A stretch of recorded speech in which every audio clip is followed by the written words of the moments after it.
আমি ঈশিতাকে ছাদ থেকে কোলে করে এনে বিছানায় শুয়ে দিলাম। তারপর আমি তার উপরে শুয়ে পড়লাম। তার নাকে, গলায়, কানে অল্প অল্প করে চুমু দিচ্ছি। সে আমার আদরের ছোঁয়া পেয়ে চোখ বন্ধ করে আছে। জোরে জোরে নিঃশ্বাস ফেলতে লাগলো। আমি যখন তার গোলাপি ঠোঁটজোড়া সাথে আমার ঠোঁটজোড়া মিলিয়ে ভালোবাসার পরশ দিচ্ছি, সে তার 2 হাত দিয়ে আমার মাথার চুল শক্ত করে খামচে ধরেছে। আমি যখন ঠোঁট ছেড়ে একটু নিচে নামতে যাব, তখন সে আমাকে ধাক্কা দিয়ে ফেলে দিল। তারপর আমার উপরে উঠে তার ঠোঁটজোড়া আমার ঠোঁটের কাছে এনে বলতে লাগলো, আমি একটা কথা বলতে চাই। বলো, কি কথা বলবে? আগে আমাকে কথা দিতে হবে, আমি যা বলবো তাই শুনবি। আচ্ছা ঠিক আছে, তুমি যা বলবে তাই শুনবো। আমাদের দুজনের তো এখনো পড়ালেখা শেষ হয় নাই। আমার আরো 1 বছর লাগবে, আর তোরও 2.5 বছর। তাই আমরা পড়ালেখা শেষ না করার আগে অন্য কিছু চিন্তা করব না। অন্য কিছু মানে? যা, আমি মুখে বলতে পারবো না। মুখে না বললে কিভাবে বুঝবো? আমি বেবির কথা বলছি। এ কথা বলে লজ্জায় মুখ লাল করে ফেলেছে। তুমি কি পাগল হয়েছো? পড়ালেখার সাথে বেবি কি সম্পর্ক? আমি এখনই বেবি নিতে চাই। তুই কিন্তু আমাকে কথা দিয়েছিস, আমি যা বলবো তা শুনবি। তাছাড়া আমরা যদি এরকম প্ল্যান করি, তাহলে আমাদের আর পড়াশোনা হবে না, নিজের পায়ে দাঁড়াতে পারবো না। আর আমার খালুজান মানে তোর আব্বু একটা ব্যবসা সামলাচ্ছে। তোর পড়াশোনা শেষ না হলে তোর আব্বুর সাথে ব্যবসায় সাহায্য করতে পারবি না। তাই আমরা এখন এরকম প্ল্যান করা ঠিক হবে না। তাহলে আমরা বিয়ে করেছি কেন? পড়ালেখা শেষ করে বিয়ে করতাম। এত কিছু জানি না, আমি যা বলছি তাই হবে। তার মানে এই 2 বছর তোমাকে আমি নিজের করে পাবো না?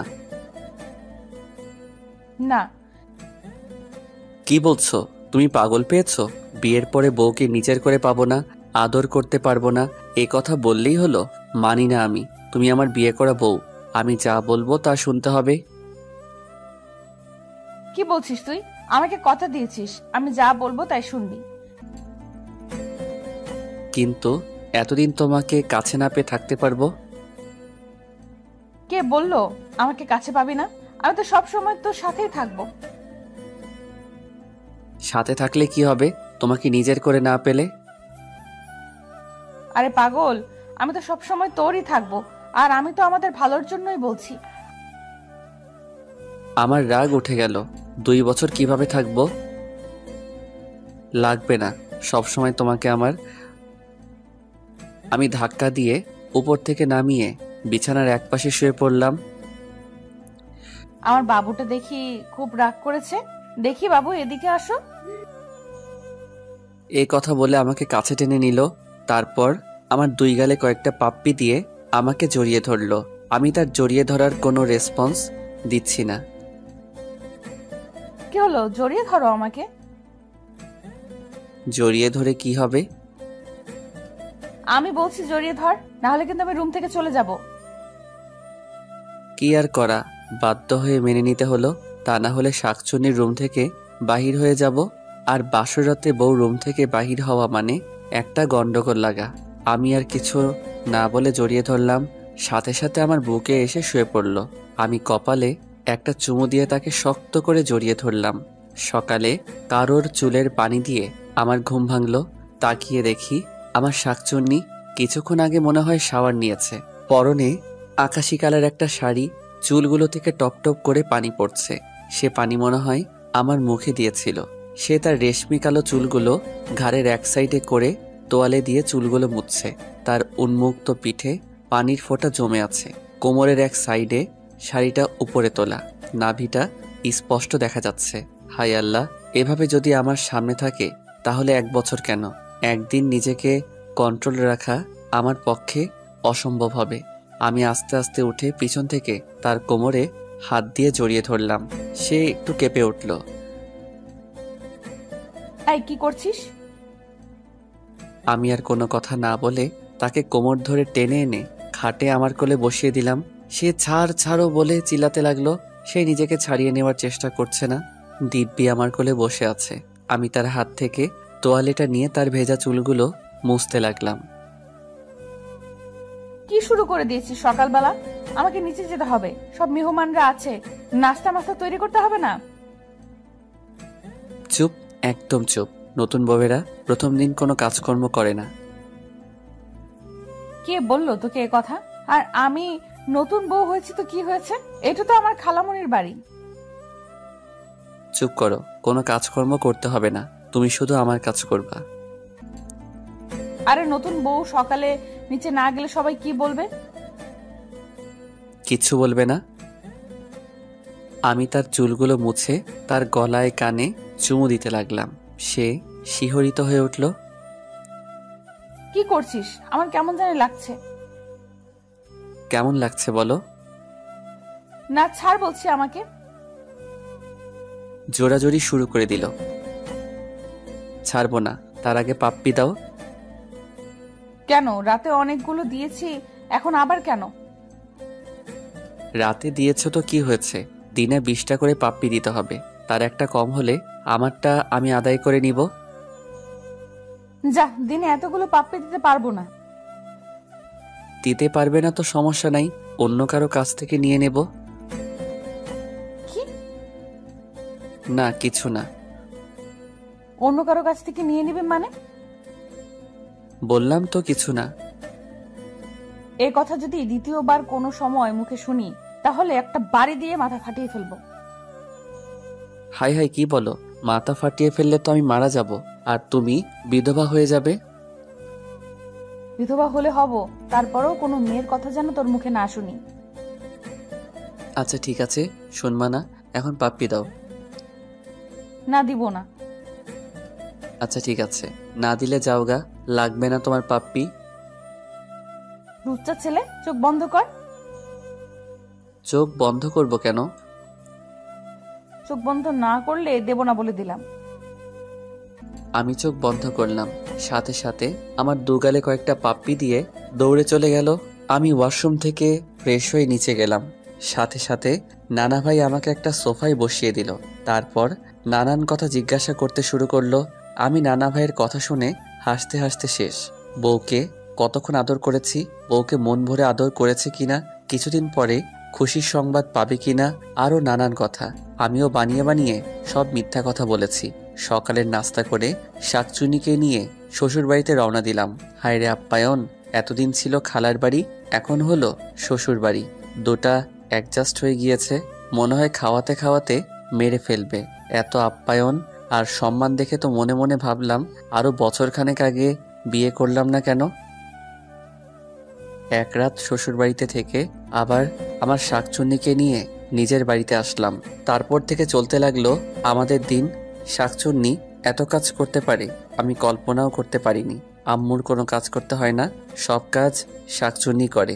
সাথে আমার কাপড় ধোয়া, কাপড় ইস্ত্রি দেওয়া, যাবতীয় যা কাজ আছে বাড়ির সবই করে। এক সপ্তাহ পরে ভার্সিটিতে যাওয়া শুরু করলাম। একই সাথে ভার্সিটিতে রিক্সা করে যাওয়া, আবার ভার্সিটি শেষ করে একই সাথে রিক্সা দিয়ে আসা। আমার ক্লাস অবশ্যই তার ক্লাসের 1 ঘন্টা আগে শেষ হয়ে যায়, তবে ক্লাস 1 ঘন্টা পরে শেষ হয়, আর 1 ঘন্টা আমি তার জন্য অপেক্ষা করতে হয়। অপেক্ষা না করে যদি চলে যায় তাহলে আমার সাথে রাগ করে 3 দিন কথা বলবে না। আগে তো কথা না শুনলে থাপ্পড় মারতো, কিন্তু বিয়ের পর থেকে আমাকে থাপ্পড় দেয় না। আমি কোনো কিছু বললে, আবার কোনো কিছু করলে রাগ করে অভিমান করে বসে থাকবে। রাতে সোফায় ঘুমাবে, আমাকে স্পর্শ করতেও দিবে না। তাই আমিও তার কথা মতো বাধ্য হয়ে চলি। প্রতিদিন রাতে আমাকে জড়িয়ে ধরে, আমার বুকে মাথা রেখে ছোট বাচ্চার মতো ঘুমাবে। আমিও তাকে ভালোবাসার স্পর্শে জড়িয়ে নেই। ভালোই চলতে লাগলো দিনকাল। আজকে 3 মাস হয়ে গেছে, এখনো তাকে নিজের করে পাইনি। রাতে 4 পাপ্পি, দিনের 4 পাপ্পি নিয়ে সন্তুষ্ট থাকতে হয়। আমি মাঝে মাঝে জোর খাটিয়ে তাকে একটু ভালোবাসা দেই। একদিন রাতে ল্যাপটপে এক বন্ধুর সাথে চ্যাট করতেছিলাম, হঠাৎ একটা ইমেইলে চোখে পড়ল। ইমেইলটা আসছে আজ থেকে 5 দিন আগে। অনেকদিন ধরে অনলাইনে থাকি না, তাই ইমেইলটা চোখে পড়েনি। ইমেইলটা পড়ে যা বুঝলাম, লন্ডন একটা ইউনিভার্সিটিতে অ্যাপ্লাই করেছিলাম, তারা আমাকে সিলেক্ট করেছে। সব কিছু ঠিকঠাক থাকলে আগামী 27 তারিখে আমাকে লন্ডনে যেতে হবে এবং সব কাগজপত্র ফিল আপ করতে হবে। 1 তারিখ থেকে আমার ক্লাস শুরু হবে, তার মানে আর 15 দিন। এখন চিন্তায় পড়ে গেলাম, আব্বু আম্মু কি রাজি হবে? বিশেষ করে আমার শাকচুন্নিকে কি বলবো? আমি কি শাকচুন্নিকে ছাড়া থাকতে পারবো? কেউই হয়তো রাজি হবে না, কারণ এখন আমি একটা পাবলিক ভার্সিটিতে লেখাপড়া করছি। তাহলে বিদেশ যাওয়ার দরকার কি? সবার সামর্থ্য বা মেধা থাকে না পাবলিক ভার্সিটিতে পড়ার। আমার সাথে আমার 3 বন্ধু পরীক্ষা দিয়েছিল, কিন্তু ওরা চান্স পায়নি, আমি পেয়ে গেলাম। আবার মনে মনে ভাবলাম, আব্বু একা ব্যবসা সামলাচ্ছে, আর ঈশিতা যেহেতু আমাকে শর্ত দিয়েছে লেখাপড়া শেষ না করার আগে আমাদের ভবিষ্যতে ফিউচার নিয়ে ভাবা যাবে না, তাহলে দেশে থেকে কি করব? বন্ধু বান্ধবের আড্ডায় ওড্ডায় আরও লেখাপড়ার ক্ষতি হবে। ভাবলাম রাতে খাওয়ার সময় আব্বু আম্মুকে কথাটা বলবো। কিছুক্ষণ পরে নিচে খেতে গেলাম, আমার শাকচুন্নির সবাইকে খাবার বেড়ে দিচ্ছে। আমি অল্প খেয়ে উঠে পড়লাম। ইমেলটা আসার পরে থেকে ভালো লাগছে না। আব্বু আম্মু জিজ্ঞাসা করলো খাবার শেষ না করে উঠে পড়লাম কেন। আসলে আমার তো রকম খিদে নেই, তাই অল্প খাওয়ার পরে পেট ভরে গেছে। এ কথা বলে আমি রুমে চলে আসলাম। কিছুক্ষণ পরে আমার সিনিয়র শাকচুন্নি আসলো। কি হয়েছে, কোনো সমস্যা? খানা না খেয়ে রুমে চলে আসছো কেন? না এমনি, আব্বু আম্মুকে রুমে আছে। হ্যাঁ আছে, কেন? একটু কাজ আছে, আমি আব্বু আম্মুর সাথে একটু কথা বলে আসি। আমার শাকচুন্নি কৌতূহল হয় আমার পিছনে আসতে লাগলো। আম্মু বলতে লাগলো, কি হলো, কিছু বলবি? আসলে আম্মু, আব্বু একা ব্যবসা সামলাচ্ছে, একবার এখান থেকে ওখানে আবার ওখান থেকে এখানে, এত দৌড়াদৌড়ি করছে। আমি তো আব্বুকে হেল্পও করতে পারছি না, তাই বাহিরে একটা ভার্সিটিতে অ্যাপ্লাই করেছিলাম। সব কিছু ঠিকঠাক থাকলে আগামী 27 তারিখে আমাকে যেতে বলল, আর 1 তারিখ থেকে ক্লাস। কি বলিস তুই? দেশের বাইরে গিয়ে লেখাপড়া করবি কেন? দেশের সবচেয়ে ভালো ভার্সিটিতে লেখাপড়া করছিস, এখানে লেখাপড়া শেষ করবি, দেশের বাইরে যাওয়ার কোনো দরকার নেই। আম্মু প্লিজ, আমার অনেক দিনের স্বপ্ন দেশের বাইরে কোনো একটা ইউনিভার্সিটিতে লেখাপড়া শেষ করব, তারপর আব্বুর সাথে ব্যবসায় জয়েন করব। তুই কেন বুঝিস না বাবা? তুই আমাদের একমাত্র ছেলে, তুই এত দূরে থাকবি, তাহলে আমরা কিভাবে থাকবো? আর বিশেষ করে ঈশিতা মেয়েটা এক মুহূর্তও তোকে ছাড়া থাকতে পারবে না। ঈশিতার কথা চিন্তা করো না, ওকে আমি বুঝিয়ে বলবো। এখন তোমরা বলো কি করতে। আচ্ছা ঠিক আছে, ঈশিতাকে যদি তুই বোঝাতে পারিস তাহলে যাবি, সমস্যা নেই। আমি আম্মুর রুম থেকে বাহির হতে যাব, দেখি শাকচুনি দরজায় দাঁড়িয়ে আছে। আমাকে দেখে মুখটা কালো করে রুমের দিকে যেতে লাগলো। আমি রুমে ঢুকে দেখি মুখ ফুলিয়ে খাটের এক সাইডে বসে আছে। আমি আস্তে আস্তে তার কাছে গেলাম এবং তার হাত দুটো ধরে বলতে লাগলাম, কি হয়েছে, এভাবে মুখ কালো করে চলে আসলে কেন? তুই লেখাপড়া শেষ করতে বাইরে যেতে হবে কেন? যে ভার্সিটিতে এখন পড়তেছিস সেখানে তো লেখাপড়া শেষ করা যায়। তাছাড়া আমি তো না দেখে থাকতে পারবো না। আরে তুমি তো বলেছ লেখাপড়া শেষ না করার আগে আমাদের ফিউচার নিয়ে না ভাবতে, আগে নিজের পায়ে দাঁড়াতে। তাছাড়া দেশে বন্ধু বান্ধবের আড্ডা উড্ডায় পড়ালেখায় ভালোভাবে মনও বসাতে পারি না। আর তোমাকে কে বলল তুমি আমাকে দেখতে পারবে না? আমি তো প্রতিদিন তোমার সাথে কথা বলবো, ভিডিও কলে তোমাকে দেখব। তারপরও আমি থাকতে পারবো না। দেখো তুমি সব বুঝো, যেহেতু আমরা এখন পড়ালেখা ছাড়া অন্য কোনো চিন্তা করছি না, তাহলে ভালোভাবে পড়ালেখাটাই শেষ করি। আর আমার অনেক দিনের স্বপ্ন বাহিরে কোনো ভার্সিটিতে পড়ালেখা শেষ করব। তুমি চাও না আমার স্বপ্ন পূরণ হোক? কিন্তু কিসের কিন্তু? ভয় করে। কিসের ভয়? তোকে নিয়ে ওই জায়গায় তো অনেক সুন্দর সুন্দর মেয়ে আছে, ওইখানে গিয়ে যদি আমাকে ভুলে যাস। পাগলি মেয়ে, তোমাকে আমি ভুলতে পারবো? তুমি যে আমার অন্তরের সাথে মিশে গেছো। নিজেকে নিজে ভুলতে পারি, কিন্তু তোমাকে ভুলতে পারবো না। বিশ্বাস রাখো শুধু আমার উপর, তোমার বিশ্বাসের আমি অমর্যাদা করব না। এখন অনেক রাত হয়েছে, চলো ঘুমাবে। আমার সিনিয়র বউ আর কোনো কথা না বলে চুপচাপ আমার বুকে মাথা দিয়ে আমাকে শক্ত করে জড়িয়ে ধরে ঘুমিয়ে পড়ল। দিন চলতে লাগলো আর আমারও যাওয়ার দিন ঘনিয়ে আসতে লাগলো। এর ভিতরে বউকে একদিনের জন্য নিজের করে আদর করতে পারিনি। আর মাত্র 2 দিন বাকি আছে, সব ঠিকঠাক হয়ে গিয়েছে। প্রতিদিনের মতো আজকে সকালে ঘুম থেকে উঠে নাস্তা করে বন্ধুর সাথে দেখা করতে গেলাম। রিয়া, শামীম, মিশাল, ফারিয়া এরা সবাই পার্কে বসে আছে। আমি একটা রিক্সা নিয়ে পার্কে গেলাম। পার্কের ভেতরে ঢুকতে যাব, দেখি একটা গাছের নিচে একটা ছেলে এবং একটা মেয়ে বসে আছে। আর মেয়েটা ছেলেটার কোলে বসে আছে। ছেলেটার মুখের দিকে মুখ দিয়ে আর ছেলেটা একটু পরপর মেয়েটাকে ঠোঁটে চুমু দিচ্ছে, আরও অশ্লীল কিছু কাজকর্ম করছে। এমন দৃশ্য দেখে আমার শরীর কেমন জানি একটা শিহরিত হয়ে উঠল। আমি রিয়া, স্বামী, বিশাল, ফারিয়া সবার সাথে পার্কে দেখা করলাম। ঘন্টাখানেক আড্ডা দিয়ে বাসার দিকে রওনা দিলাম। ওই ছেলে মেয়ের দৃশ্য এখনো চোখে ভাসছে। রুমের ভিতর প্রবেশ করে দেখি আমার সিনিয়র বউ বিছানা গোছাচ্ছে। আমি গিয়ে তাকে পেছন থেকে জড়িয়ে ধরলাম। সে একটু ভয় পেয়ে গেল। এই কি করছো? ছাড়ো বলছি, আমি কাজ করছি, দেখতে পাচ্ছ না? কোনো কাজ করতে হবে না, আর আজ তোমাকে ছাড়ার জন্য ধরিনি। এ কথা বলে তাকেও দেওয়ালের সাথে চেপে ধরলাম। সে যাওয়ার জন্য ছুটোছুটি শুরু করলো। আমি দুহাত দু সাইডে দিয়ে তাকে আটকে ধরলাম। তারপরও যাওয়ার জন্য জোর জবরদস্তি শুরু করলো। দিলাম এক ধমক। কি হয়েছে তোমার? এরকম ছোটাছুটি করছো কেন? আমার ধমক শুনে একটু চুপ মেরে গেল। আমি আস্তে আস্তে তার ঠোঁটের দিকে আমার ঠোঁট নিতে লাগলাম। সে চোখ বন্ধ করে ফেলেছে। তার নিঃশ্বাস আর আমার নিঃশ্বাস খুব কাছাকাছি। তার ঠোঁট জোড়াগুলো আর একটা সুখের ছোঁয়া পেতে কাঁপতে লাগলো। সে চোখ বন্ধ করে তার গোলাপি ঠোঁট জোড়া ফেভিকলের আঠার মতো একসাথে লাগিয়ে আছে। অল্প অল্প কাঁপছে। আমি আস্তে আস্তে তার ঠোঁটের কাছে আমার ঠোঁট জোড়া নিয়ে আবার ফিরিয়ে আনলাম। আমার ঠোঁটের স্পর্শ বিলম্ব হতে দেখে তার চোখ আর ঠোঁট জোড়া খুলে আমার দিকে তাকালো। আমি সাথে সাথে তার খোলা ঠোঁটে আমার ঠোঁট ডুবিয়ে দিলাম। সে তার হাত দিয়ে আমার চুল খামচে ধরেছে। আমি তাকে পাগলের মতো কিস এবং আদর করতে লাগলাম। আদর করার এক পর্যায়ে তার বুক থেকে আঁচলটা আমি ফেলে দিলাম। সে সাথে সাথে বলতে লাগলো, কি করছিস? আজ তোমাকে আমি আমার নিজের করে পেতে চাই। তুই কি পাগল হয়েছিস? তুই আমাকে কথা দিয়েছিস কিন্তু। হ্যাঁ, কথা দিয়েছি, কিন্তু আমি আজকে রাখতে পারবো না। আমার আর যাওয়ার 2 দিন বাকি আছে। এই 2 দিন আমি তোমাকে আমার করে পেতে চাই। এ কথা বলে তাকে আমি জোর করে আদর করতে লাগলাম। সে আমাকে জোরে একটা ধাক্কা মারলো। আমি তার ধাক্কা সামলাতে না পেরে ওয়ার্ড্রপের সাথে বাড়ি খেলাম। সাথে সাথে কপালে ব্যথা অনুভব করলাম। কপালে হাত দিয়ে দেখি রক্ত অল্প একটু কেটে গেছে। আমার সিনিয়র বউ আমার কপালে রক্ত দেখে দৌড়ে আমার কাছে আসলো এবং আমার মাথা ধরে বলতে লাগলো, হায় আল্লাহ, এ আমি কি করলাম? সরি, আমি ইচ্ছে করে তোমাকে ধাক্কা মারিনি, প্লিজ, আমার ভুল হয়ে গেছে। সে দৌড়ে ডেটল এবং ব্যান্ডেজ নিয়ে আসলো।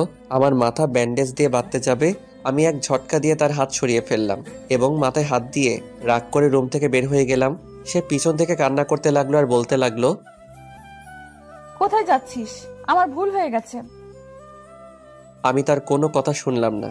বাইরে বের হয়ে একটা ফার্মেসিতে গিয়ে মাথাটা ব্যান্ডেজ করে নিলাম। তারপর দুজন বন্ধুকে ফোন করে এনে দোকানে বসে আড্ডা শুরু করলাম। দুপুরে লাঞ্চ টাইম পেরিয়ে গেছে, আমি এখন অবধি বাসায় যাই নাই। বন্ধুরা কিছুক্ষণ আড্ডা দিয়ে চলে গেল। আমি দোকানে বসে আছি। বিকাল 4টা বাজে। হঠাৎ করে মোবাইলটা পকেট থেকে বের করলাম। সাথে সাথে স্ক্রিনের দিকে তাকিয়ে দেখি, হায় হায় সর্বনাশ, 102টা ফোন, 5টা আম্মুর আর বাকিগুলো ঈশিতার। 2 মিনিট পরে আবার ফোনটা বাজতে লাগলো। আম্মু ফোন দিয়েছে। আমি ফোনটা রিসিভ করলাম। হ্যালো। কোথায় তুই? তাড়াতাড়ি বাসায় আয়। কেন, কি হয়েছে? তুই সারাদিন বাসার বাইরে, আর ওইদিকে এসে কখন থেকে রুমের দরজা বন্ধ করে কান্না করছে। আমি অনেকবার গিয়ে ডেকেছি খাবারের জন্য, কিন্তু দরজাও খুললো না। তুই তাড়াতাড়ি বাসায় আয়। আমি ফোনটা কেটে দিয়ে বাসার দিকে যেতে লাগলাম। বাসায় আমার রুমে কি স্পষ্ট শুনতে পাচ্ছি কান্নার আওয়াজ। আমি দরজা একটা ধাক্কা দিয়ে ডাক দিলাম, কিন্তু কান্না করে যাচ্ছে। দরজা খোলার নাম কোনো খবর নাই। আমি আরো কই একটা ধাক্কা দিলাম এবং ডাক দিলাম, কিন্তু দরজা খুলছে না। এবার আমি একটু রেগে বললাম, ঠিক আছে, যত পারো কান্না করতে থাকো, দরজা খোলার দরকার নাই। আমি আবার বাহিরে চলে যাই। সাথে সাথে দরজা খুলে দিল এবং আমাকে জড়িয়ে ধরে কান্না করতে লাগলো। আমার অনেক খারাপ লাগছে। এভাবে কখনো কান্না করতে দেখি নাই। আমার এরকম করা ঠিক হয়নি। আমি তাকে জড়িয়ে ধরে বললাম, আরে কি হয়েছে, এভাবে কান্না করছো কেন? আসলে আমি সরি, ওই সময় আমার মাথা ঠিক ছিল না। এই যে তোমাকে ছুঁয়ে বলছি, তোমার অনুমতি ছাড়া তোমাকে আমি টাচ করব না। একটু কান্নাটা স্টপ করো। সে এক নাগাড়ে কেঁদেই যাচ্ছে আর ভাঙা ভাঙা গলায় বলতে লাগলো, আমি সরি, আমি ইচ্ছে করে এমনটা করিনি, আমি বুঝতে পারিনি এভাবে লেগে যাবে। প্লিজ আমাকে ক্ষমা করে দে। আরে কি বলছো তুমি? আমার তেমন কিছু হয়নি। আর তুমি কান্না করতে করতে চোখগুলো লাল করে ফেলেছো। এই সামান্য বিষয় নিয়ে এভাবে কান্না করতে হয়? তুই আমার ফোন ধরিসনি কেন? আমার ফোন ভাইব্রেশন লাগানো ছিল, তাই ধরতে পারিনি। তুমি খেয়েছো? তোকে ছাড়া খেয়েছি কখনো? তুমি না খেয়ে এভাবে কান্না করছো, কেমনটা লাগে বলো তো? চলো খাবে। এ কথা বলে আমি তাকে কোলে তুলে নিলাম। সে তার হাত দিয়ে আমার গলা জড়িয়ে ধরলো আর বলতে লাগলো, কি করছিস? খালামণি দেখবে তো।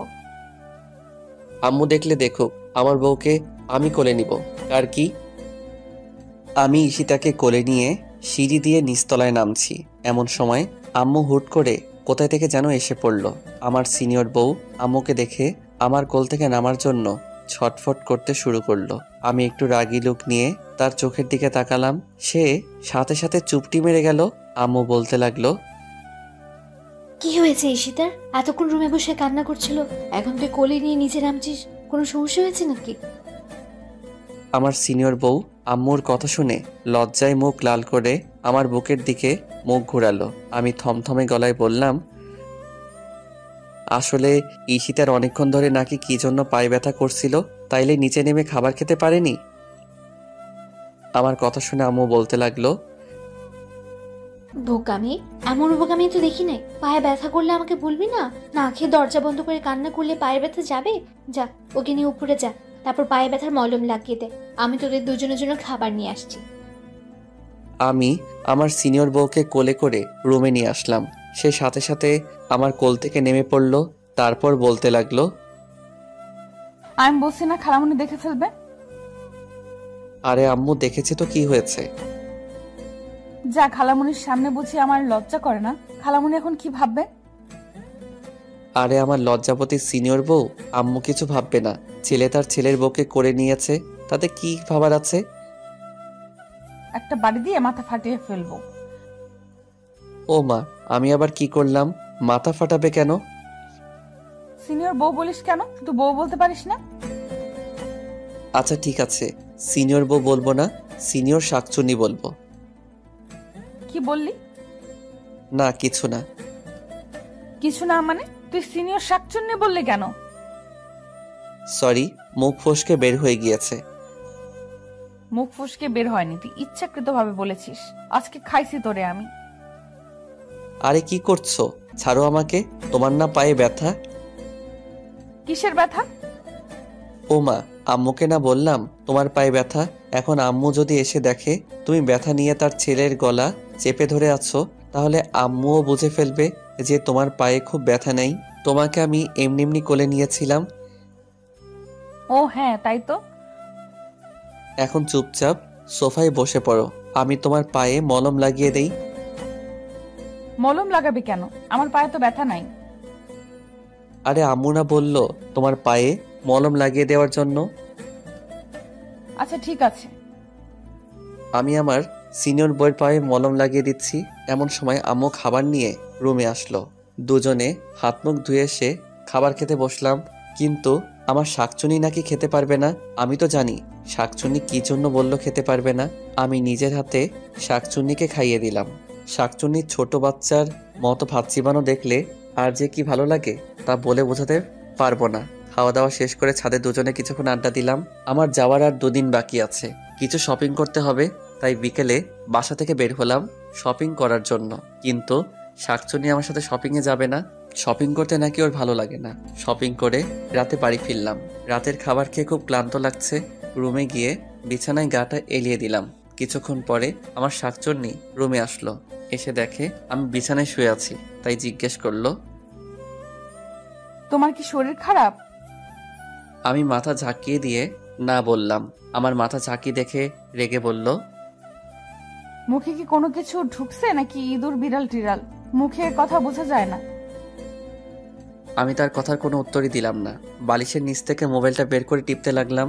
সে রাগ করে আমার পাশে শুয়ে পড়ল। আমি মোবাইল টিপছি আর চোখে তার দিকে তাকাচ্ছি।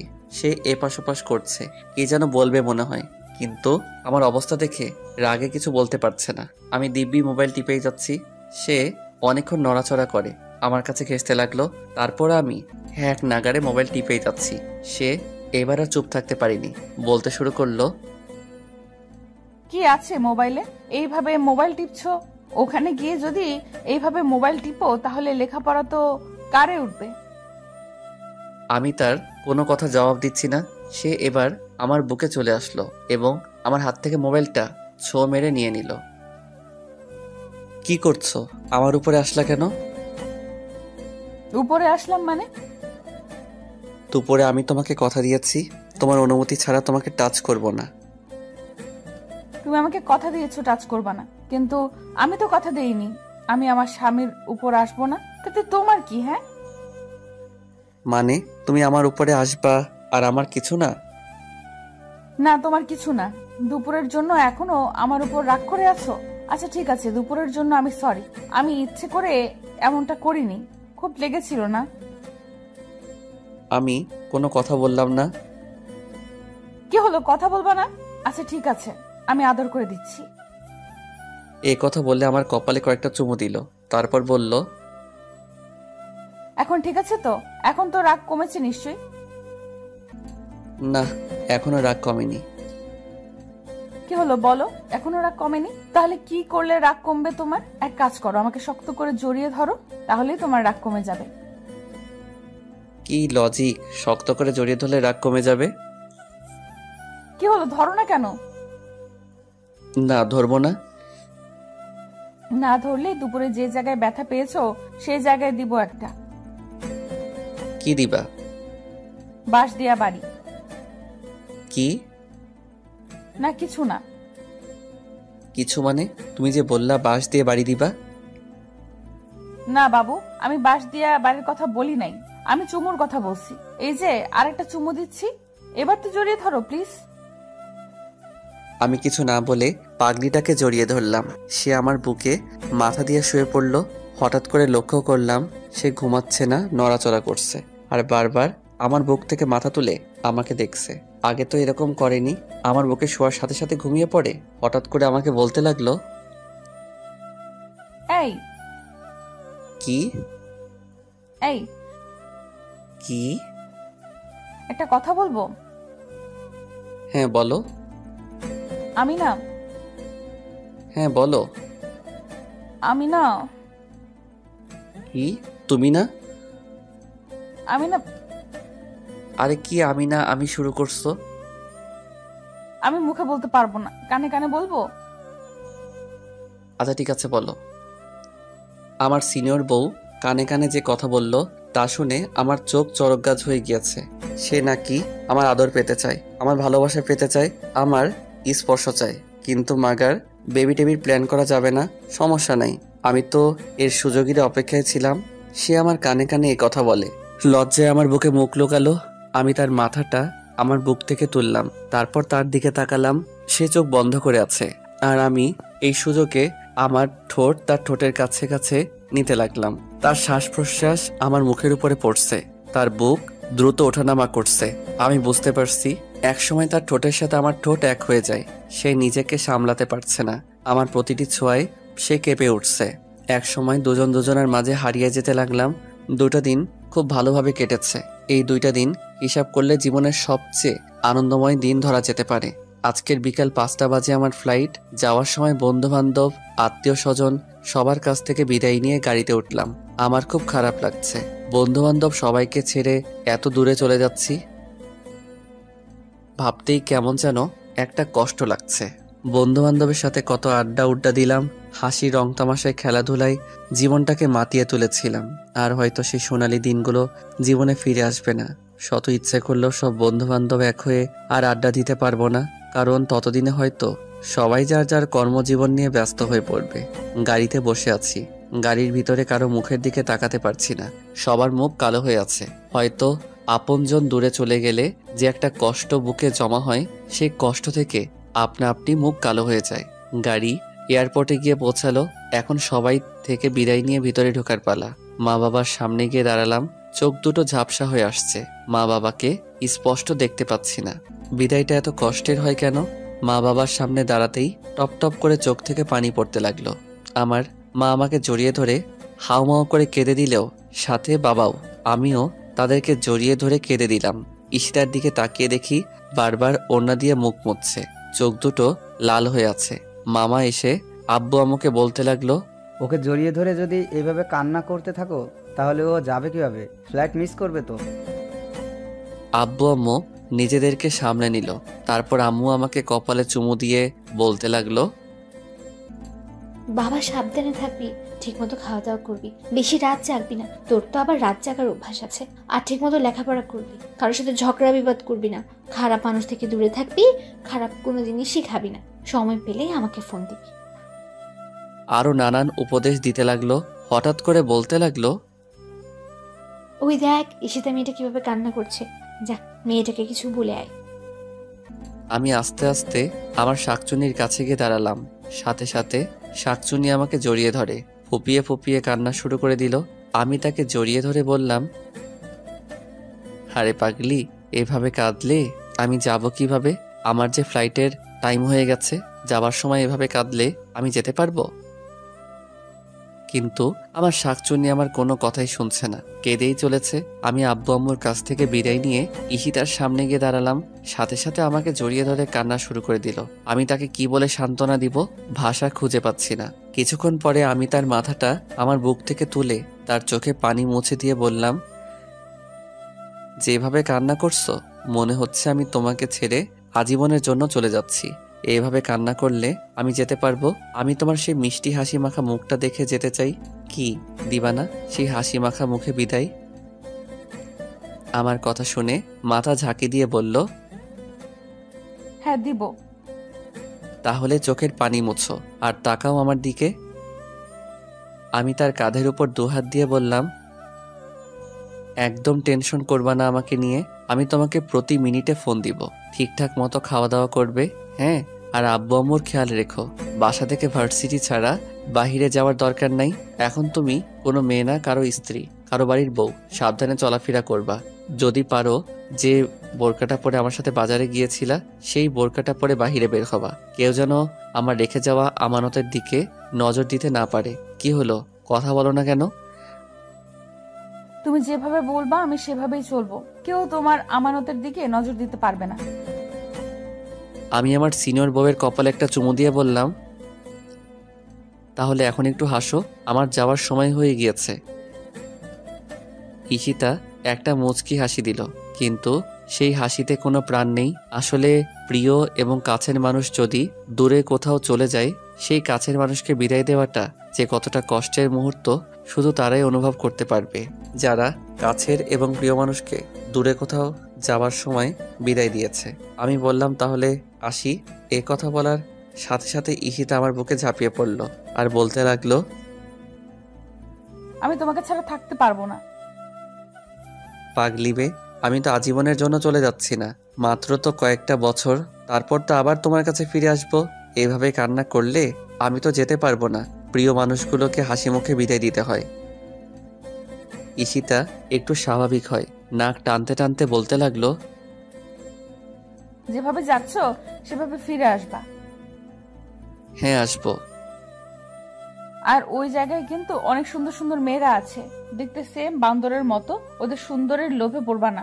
আর লাল চামড়ার মেয়েদের থেকে 100 হাত দূরে থাকবা। কি হলো, আমি কি বলছি বুঝতে পারছো নি? হ্যাঁ বুঝতে পারছি। আর ঠিকঠাক মতো খাওয়া দাওয়া করবা, শরীরের যত্ন নিবা। ওই জায়গায় একদম অগোছালো ছেলেদের মতো থাকবে না। বাইরে ঘোরাঘুরির দরকার নাই। Varsity to hostel, hostel to varsity, এর ভেতরে কোনো জায়গায় যাবা না। মন দিয়ে পড়বা। মোবাইলে খারাপ কোনো ভিডিও দেখতে পারবা না বলে দিলাম। প্রতিদিন আমার সাথে মোবাইলে কথা বলতে হবে, তা না হলে কিন্তু আমি না খেয়ে থাকবো। আর ওই জায়গায় যদি উল্টাপাল্টা কিছু করো তাহলে কিন্তু আমাকে হারাবা।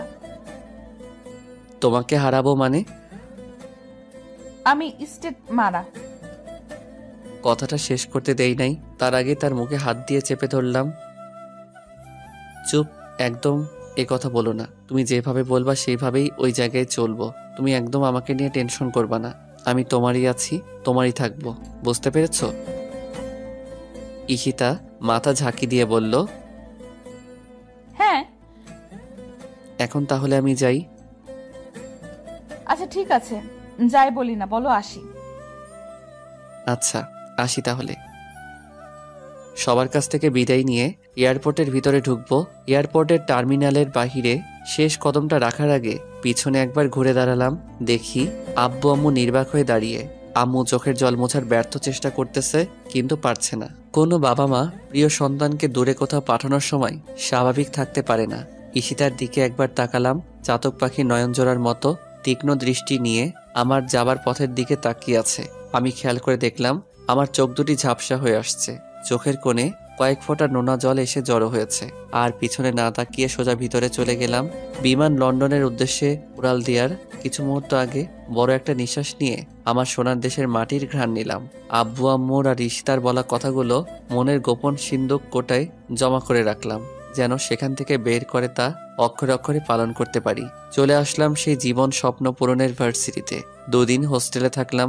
2 দিনে অনেক জায়গায় ঘোরা হয়ে গিয়েছে। ঈশিতা ঠিকই বলছে, এখানের মেয়েরা অনেক সুন্দর, কিন্তু আমাদের দেশের মেয়েদের চেয়ে না। এদের হাসি কেমন যেন, এদের চোখ নারকেলের ভিতরের আবরণের মতো, নাকগুলো লম্পা, কেমন যে বিশ্রী বিশ্রী লাগে। শুধু চামড়া সুন্দর হলে সুন্দরী হওয়া যায় না, কালো হোক আর ফর্সা হোক, তার হাসি সুন্দর থাকতে হবে, তার চোখে মায়া থাকতে হবে। যে চোখের দিকে তাকালে সেই চোখের অতল সাগরে যে কোনো ব্যক্তি সেকেন্ডের ভিতর নিজেকে ভাসাতে পারবে। কণ্ঠস্বর খুব মিশ্রণ হতে হবে। এগুলো যার মধ্যে থাকবে, হোক সে কালো কুচকুচে, সে যে কোনো চামড়ার সুন্দরীকে হার মানাবে। আর এগুলো শুধু বাঙালি নারীদের মধ্যেই আছে। তারপর থেকে নিয়মিত ক্লাস করতে শুরু করলাম। নতুন পরিবেশে, নতুন জায়গা, নতুন ভার্সিটি। কিছুদিনের ভিতরে বন্ধু বান্ধব হয়ে গিয়েছে, শিক্ষক শিক্ষিকাদের সাথে পরিচিত হয়ে গেছি।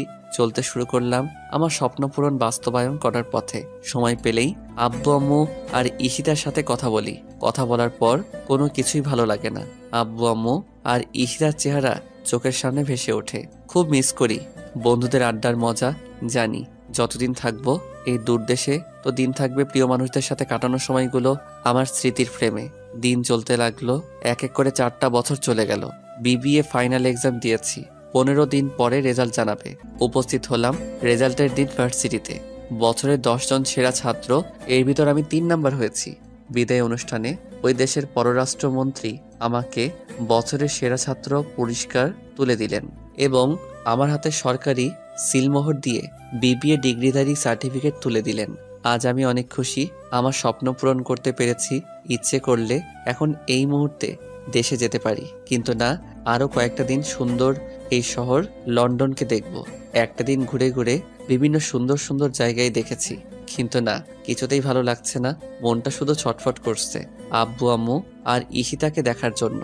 রাতের টিকিট কেটে আব্বু আম্মুকে ফোন দিয়ে বললাম 15 দিন পরে দেশে আসছি। এ কথা শুনে আব্বু আম্মু যে কতটা খুশি হয়েছে তা আমি মন দিয়ে অনুভব করতে পারছি। ঈশিতাকে ফোন দিয়ে জানালাম। ঈশিতা এত বিশ্বাসই করতে পারছে না আমি আগামীকালের জন্য টিকিট কেটেছি। কেউ জানে না, সবাইকে সারপ্রাইজ দেব। আর হ্যাঁ, এই 4 বছরে অনেকটা পরিবর্তন হয়েছে।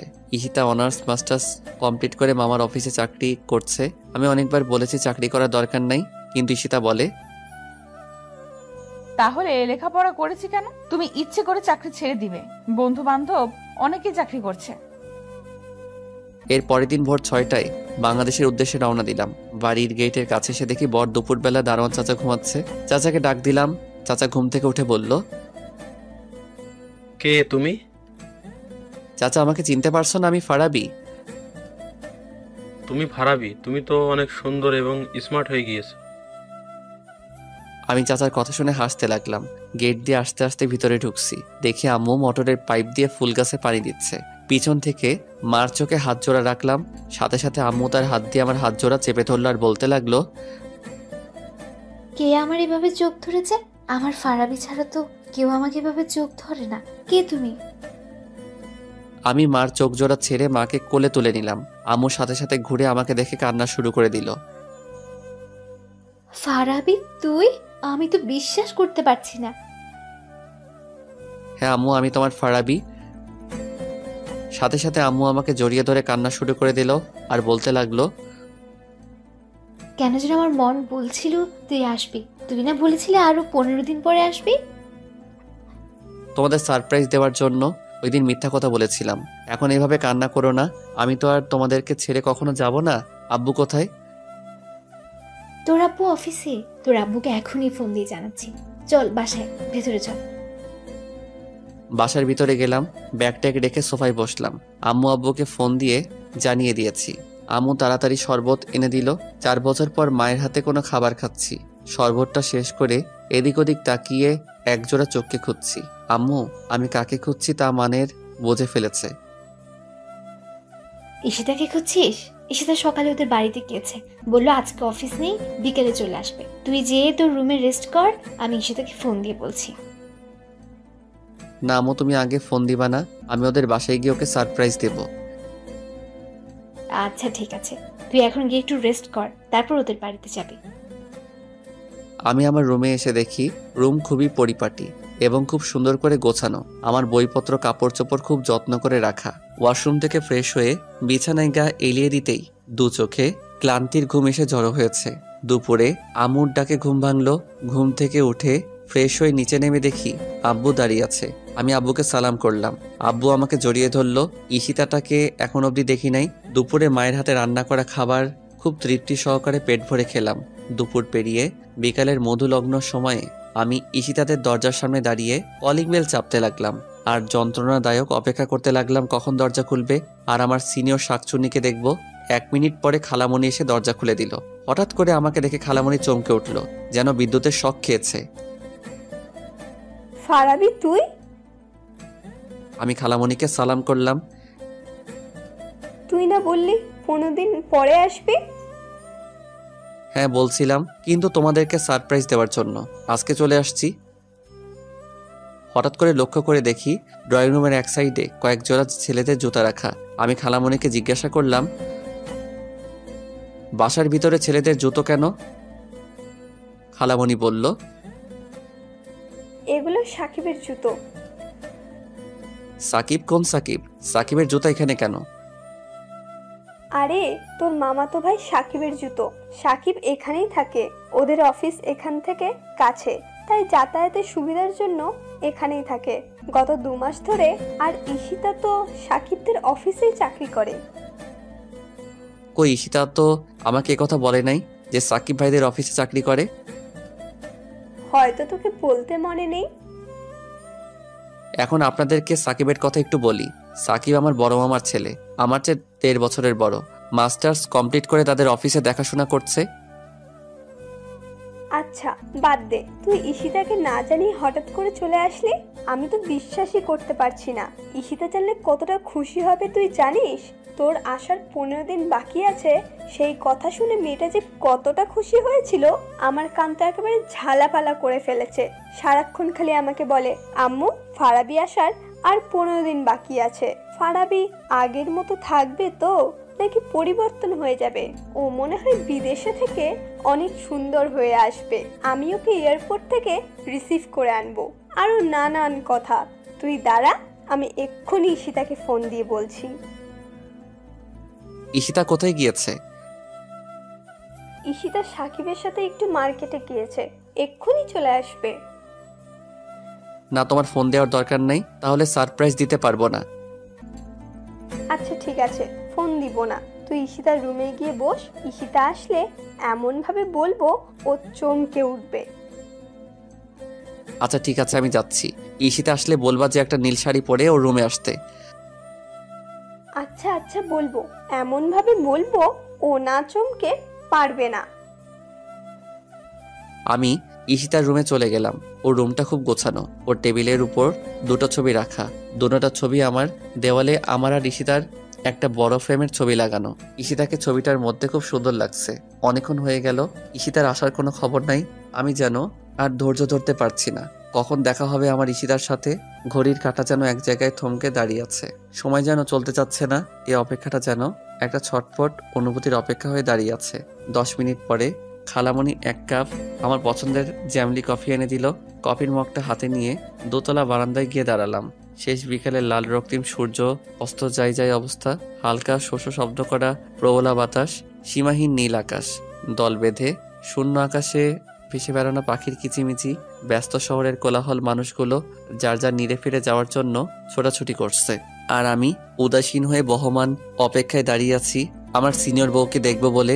4 বছর 9 দিন 11 ঘন্টা পর যখন তার সাথে দেখা হবে, তখনের সিচুয়েশন কেমন হবে, কতটুকু আবেগ এসে জমা হবে, সে কথা ভাবতেই মনের ভিতরে একটা অন্যরকম ভালো লাগা কাজ করতে লাগলো। হঠাৎ করে নিচে খেয়াল করে দেখি সাকিব মোটরসাইকেল খুব স্পিডে এনে গেটের সামনে থামালো, আর তার পিছনে একটি মেয়ে বসা ছিল। মেয়েটা তাল সামলাতে না পেরে সাকিবের সাথে লেপটে গেল। হাসতে হাসতে মেয়েটি গাড়ি থেকে নামলো। আমি তীক্ষ্ণ দৃষ্টি নিয়ে তাকিয়ে আছি। হঠাৎ করে মেয়েটার দিকে খেয়াল করে দেখি এ তো আমার ঈশিতা। আমার বুক ডুকডুক করতে শুরু করলো। বুকের কোনো এক গোপন জায়গা চিনচিন ব্যথা অনুভব করতে লাগলাম। সারপ্রাইজ দিতে এসে আবার আমি সারপ্রাইজ হয়ে যাই, কে জানে, হতেও তো পারে। ঈশিতা আর সাকিব হেসে হেসে বাসার ভিতরে ঢুকছে, আর সে হাসি যেন আমার বুকে ধারালো ছুরির মতো বিঁধছে।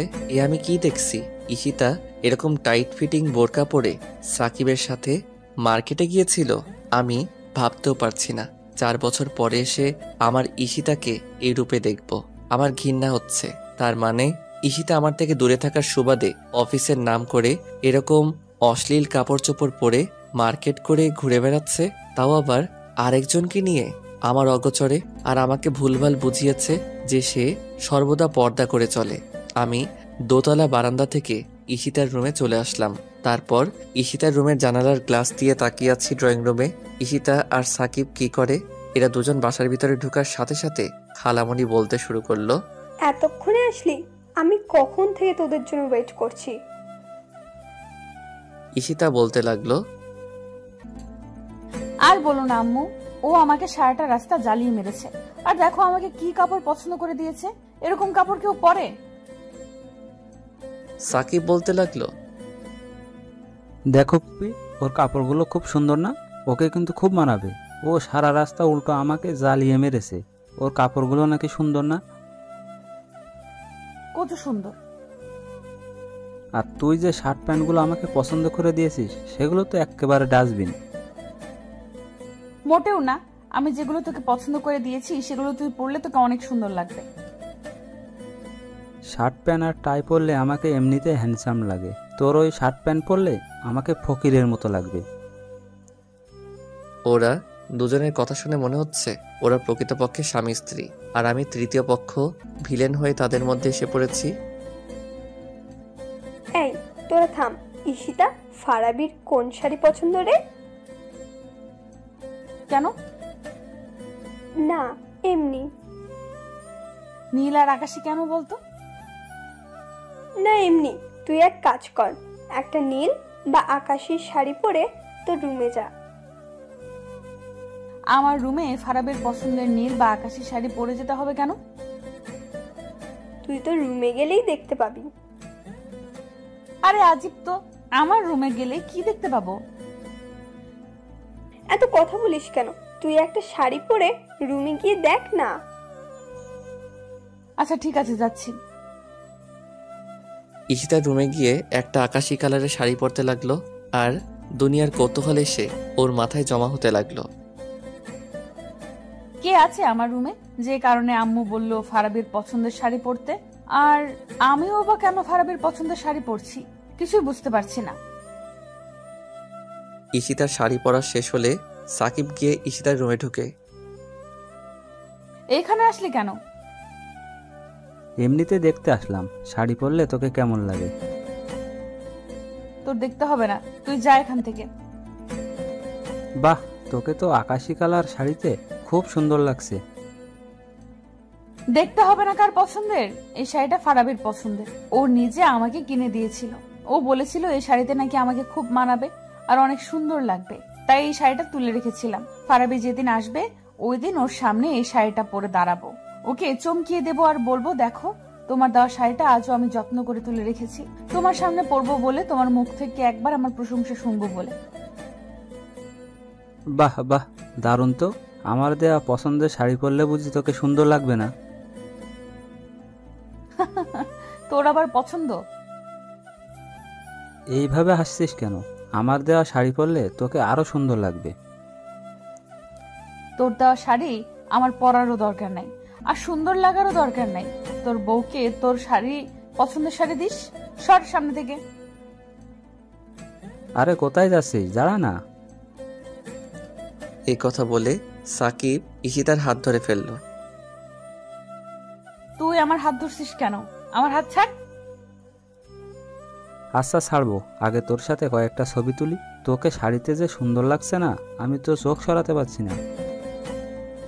চোখ নিচে নামিয়ে রাখ, আমার দিকে ভুলেও তাকাবি না। আমি আরেকজনের রেখে যাওয়ার সম্পদ, সে সম্পদের দিকে কেউ কোন নজরে তাকাবে তা আমি হতে দেব না। আরে আমি তো তোর দিকে কোন নজরে তাকাই না, ভালোবাসার নজরে তাকাই। ভালোবাসার নজরে তাকাস মানে? ভুলেও এ কথা মুখে আনবি না। কোনো নজরে আমার দিকে তাকাতে পারবি না, ব্যাস। আচ্ছা ঠিক আছে, তাকাবো না। এখন চল একটা ছবি তুলি। আচ্ছা ঠিক আছে, তুল। সাকিব ঈশিতার গায়ের সাথে গা ঘেঁষে ছবি তুলতে লাগলো। এমন সময় ওরা কি করে দেখার জন্য একটু সামনে গেলাম।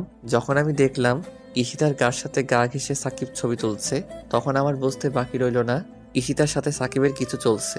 বুকের ভিতরে জমে থাকা 4 বছরের ভালোবাসাটা যেন সেকেন্ডের ভিতরে ঘৃণায় পরিণত হলো। রাগে আমার সমস্ত শরীর কাঁপতে লাগলো। ইচ্ছে করছে এখন গিয়ে ঈশিতার গালে কয়েকটা থাপ্পড় দেই। স্বামী দূরে রেখে আরেকজনের সাথে গা ঘেঁষে ছবি তুলে, কিন্তু ওকে আমি ভালোবাসি। ভালোবাসার মানুষের উপরে হাত তোলা যায় না, তাকে ভালোবাসার মাধ্যমেই বোঝাতে হয়, আর তা না হলে হিতে বিপরীত হয়ে যায়। আমি রাগে বাসা থেকে বেরিয়ে যাচ্ছি। খালামণি বলতে লাগলো, কোথায় যাচ্ছিস ফারাবি? ঈশিতা শাড়ি পরতে গিয়েছে, এক্ষুনি চলে আসবে। কি শাড়ি যে পরেছে তা আমি দেখেছি। আমার একটা জরুরি কাজ আছে, আমি চলে যাচ্ছি। কি এমন জরুরি কাজ যে এতদিন পরে সে ঈশিতার সাথে দেখা না করেই চলে যাচ্ছিস? ঈশিতা যদি জানতে পারে তাহলে কি হবে জানিস? কিচ্ছু হবে না, আমার কাজ আছে, আমি যাচ্ছি। চলে আসলাম বাসায়। খালামণি পিছন থেকে ডাকলো। রাগে এতটাই বিভোর ছিলাম যে কিছুই শুনিনি। বাসায় এসে সোফায় বসে আছি। আম্মু বলতে লাগলো, কিরে তুই আসলি, ঈশিতাকে আনলি না যে? ঈশিতাকে আমি আনবো কেন? ঈশিতার কি পা নেই? কি বলছিস তুই? তুই না গিয়েছিস ঈশিতাকে আনার জন্য? না, আমি যাইনি। আচ্ছা, ঈশিতা কি তোমার কাছে বলে ওদের বাড়ি গিয়েছিল? হ্যাঁ, কেন? তুমি কি ওকে হুকুম দিয়েছো যাওয়ার জন্য, নাকি ও বলেই চলে গিয়েছিল? ও বললো খালামণি আমি একটু বাড়িতে যাচ্ছি, বিকেলে চলে আসবো। হঠাৎ এই কথা কি জন্য জিজ্ঞেস করছিস বলতো? ও ওর বাড়িতে যাবে, এটা কি বলে যেতে হবে নাকি? অবশ্যই বলে যেতে হবে। তুমি জানো না, নিজের আপন বাবাও যদি মারা যায়, স্ত্রী স্বামীর হুকুম ছাড়া বাবাকে দেখতে যেতে পারে না। তুই তো ওই সময় ছিলি না। ছিলাম না ঠিক আছে, কিন্তু তোমার কাছ থেকে তো হুকুম নেওয়ার দরকার ছিল। আমার কাছে ভুলে গিয়েছে তো। কি এমন হয়েছে যে তুই এভাবে বলছিস? না, কিচ্ছু হয়নি, এমনি। ওইদিকে ঈশিতা শাড়ি পরে ওর রুমে গিয়ে দেখে কেউই নাই। ওর আম্মুকে জিজ্ঞাসা করলে ওর আম্মু আমার কথা সব খুলে বলে। ঈশিতা তা শুনে বিশ্বাসই করতে পারছে না যে আমি এসেছি। নিশ্চিত হওয়ার জন্য আম্মুকে ফোন দিল। আমি সোফায় বসে বারবিকিউ চানাচুর আর অমৃত মটর ভাজা খাচ্ছি। এমন সময় দরজায় কলিং বেলটা বাজতে লাগলো। আমি সোফা থেকে উঠে দরজাটা খুললাম। একজন বোরকা পরিহিত মহিলা দাঁড়িয়ে আছে, তার পিছনে একটা স্কুটি রাখা। আমি মহিলাটিকে লক্ষ্য করে বললাম, কাকে চাই? মহিলাটি কিছুক্ষণ আমার দিকে তাকিয়ে হঠাৎ আমাকে শক্ত করে জড়িয়ে ধরল। আমি হতভম্ব হয়ে বলতে লাগলাম, আরে আন্টি কি করছেন? ছাড়েন আমাকে, আমার শ্বাস নিতে কষ্ট হচ্ছে তো। কি শুরু করে দিয়েছেন? ছাড়ুন বলছি। কিন্তু আন্টি আমাকে আরো শক্ত করে জড়িয়ে ধরেছে। না, আর পারছি না, এবার বুঝি দমটা আটকে যাবে। অনেক কষ্ট করে বললাম, আরে আন্টি আমার দম আটকে যাচ্ছে, ছাড়ুন আমাকে। সাথে সাথে আমাকে ছেড়ে দিয়ে মুখের পর্দাটা তুললো আর বলতে লাগলো, শয়তান, আমি আন্টি না, আমি তোমার ঈশিতা। এই কথা বলে আবারও জড়িয়ে ধরলো। এবার কিছু একটা স্বস্তি পাচ্ছি। 4 বছরের জমিয়ে রাখা ভালোবাসার অনুভূতিটা আবেগ হয়ে একসাথে বেরিয়ে আসতে চাচ্ছে। কিছুক্ষণ জড়িয়ে ধরে রাখার পরে বলতে লাগলো, দেখি তোমাকে, আমি তো বিশ্বাসই করতে পারছি না তুমি আমার সামনে দাঁড়িয়ে আছো। আমি যা ভেবেছি তাই, তুমি আগের চেয়ে খুব সুন্দর হয়ে গেছো, কিন্তু চেহারাটা সে পিচ্ছি পিচ্ছি রয়ে গেছে। কি হলো, কথা বলো না কেন? কি বলবো? কি বলবো মানে? তুমি বলেছিলে 15 দিন পরে আসবে, কিন্তু হঠাৎ করে চলে আসছো। তাহলে আমাকে মিথ্যে বলেছিলে কেন? আর তুমি এসে আমাদের বাসায় গিয়ে আমাকে না দেখে চলে আসলে। আমি কি কষ্ট করে শাড়িটা পরেছিলাম? আমি কি আর জানতাম তুমি আসছো? কি হলো, চুপ করে আছো কেন? কথা বলো। নাকি চেহারার সাথে মন দিল সব পাল্টে ফেলেছো? আমি ঠিকঠাক দাঁড়িয়ে রইলাম, কোনো কথা বলছি না। আসলে 4 বছরের ভালোবাসার জন্য ব্যাকুল হওয়া মনটা কিছু মুহূর্ত আগে ঈশিতার কাজকর্মের দৃশ্যগুলো দেখে ভালোবাসার জন্য ব্যাকুল হওয়া মনটাই হঠাৎ করে কালো ছোট্ট একটা দুঃখ এসে ভিড় করেছে। আম্মু হঠাৎ করে ঈশিতার কণ্ঠ শুনে বলতে লাগলো, ঈশিতা, তুই কখন আসলি? ঈশিতা আম্মুর কথা জবাব দিচ্ছিল।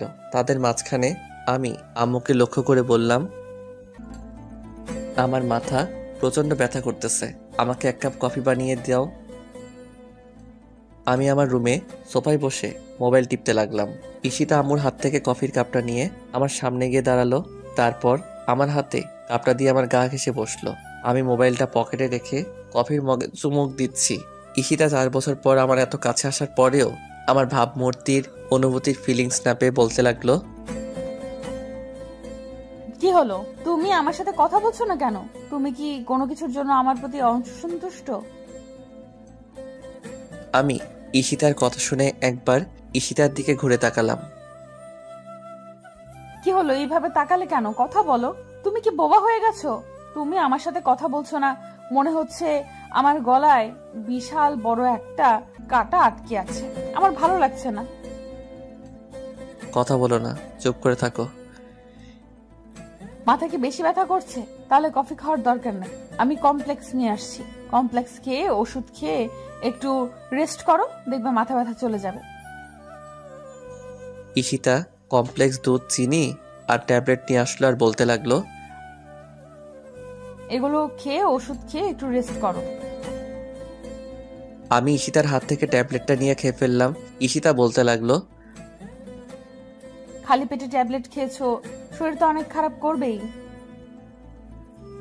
আমি কোনো কথা বললাম না, সোজা বিছানায় শুয়ে পড়লাম।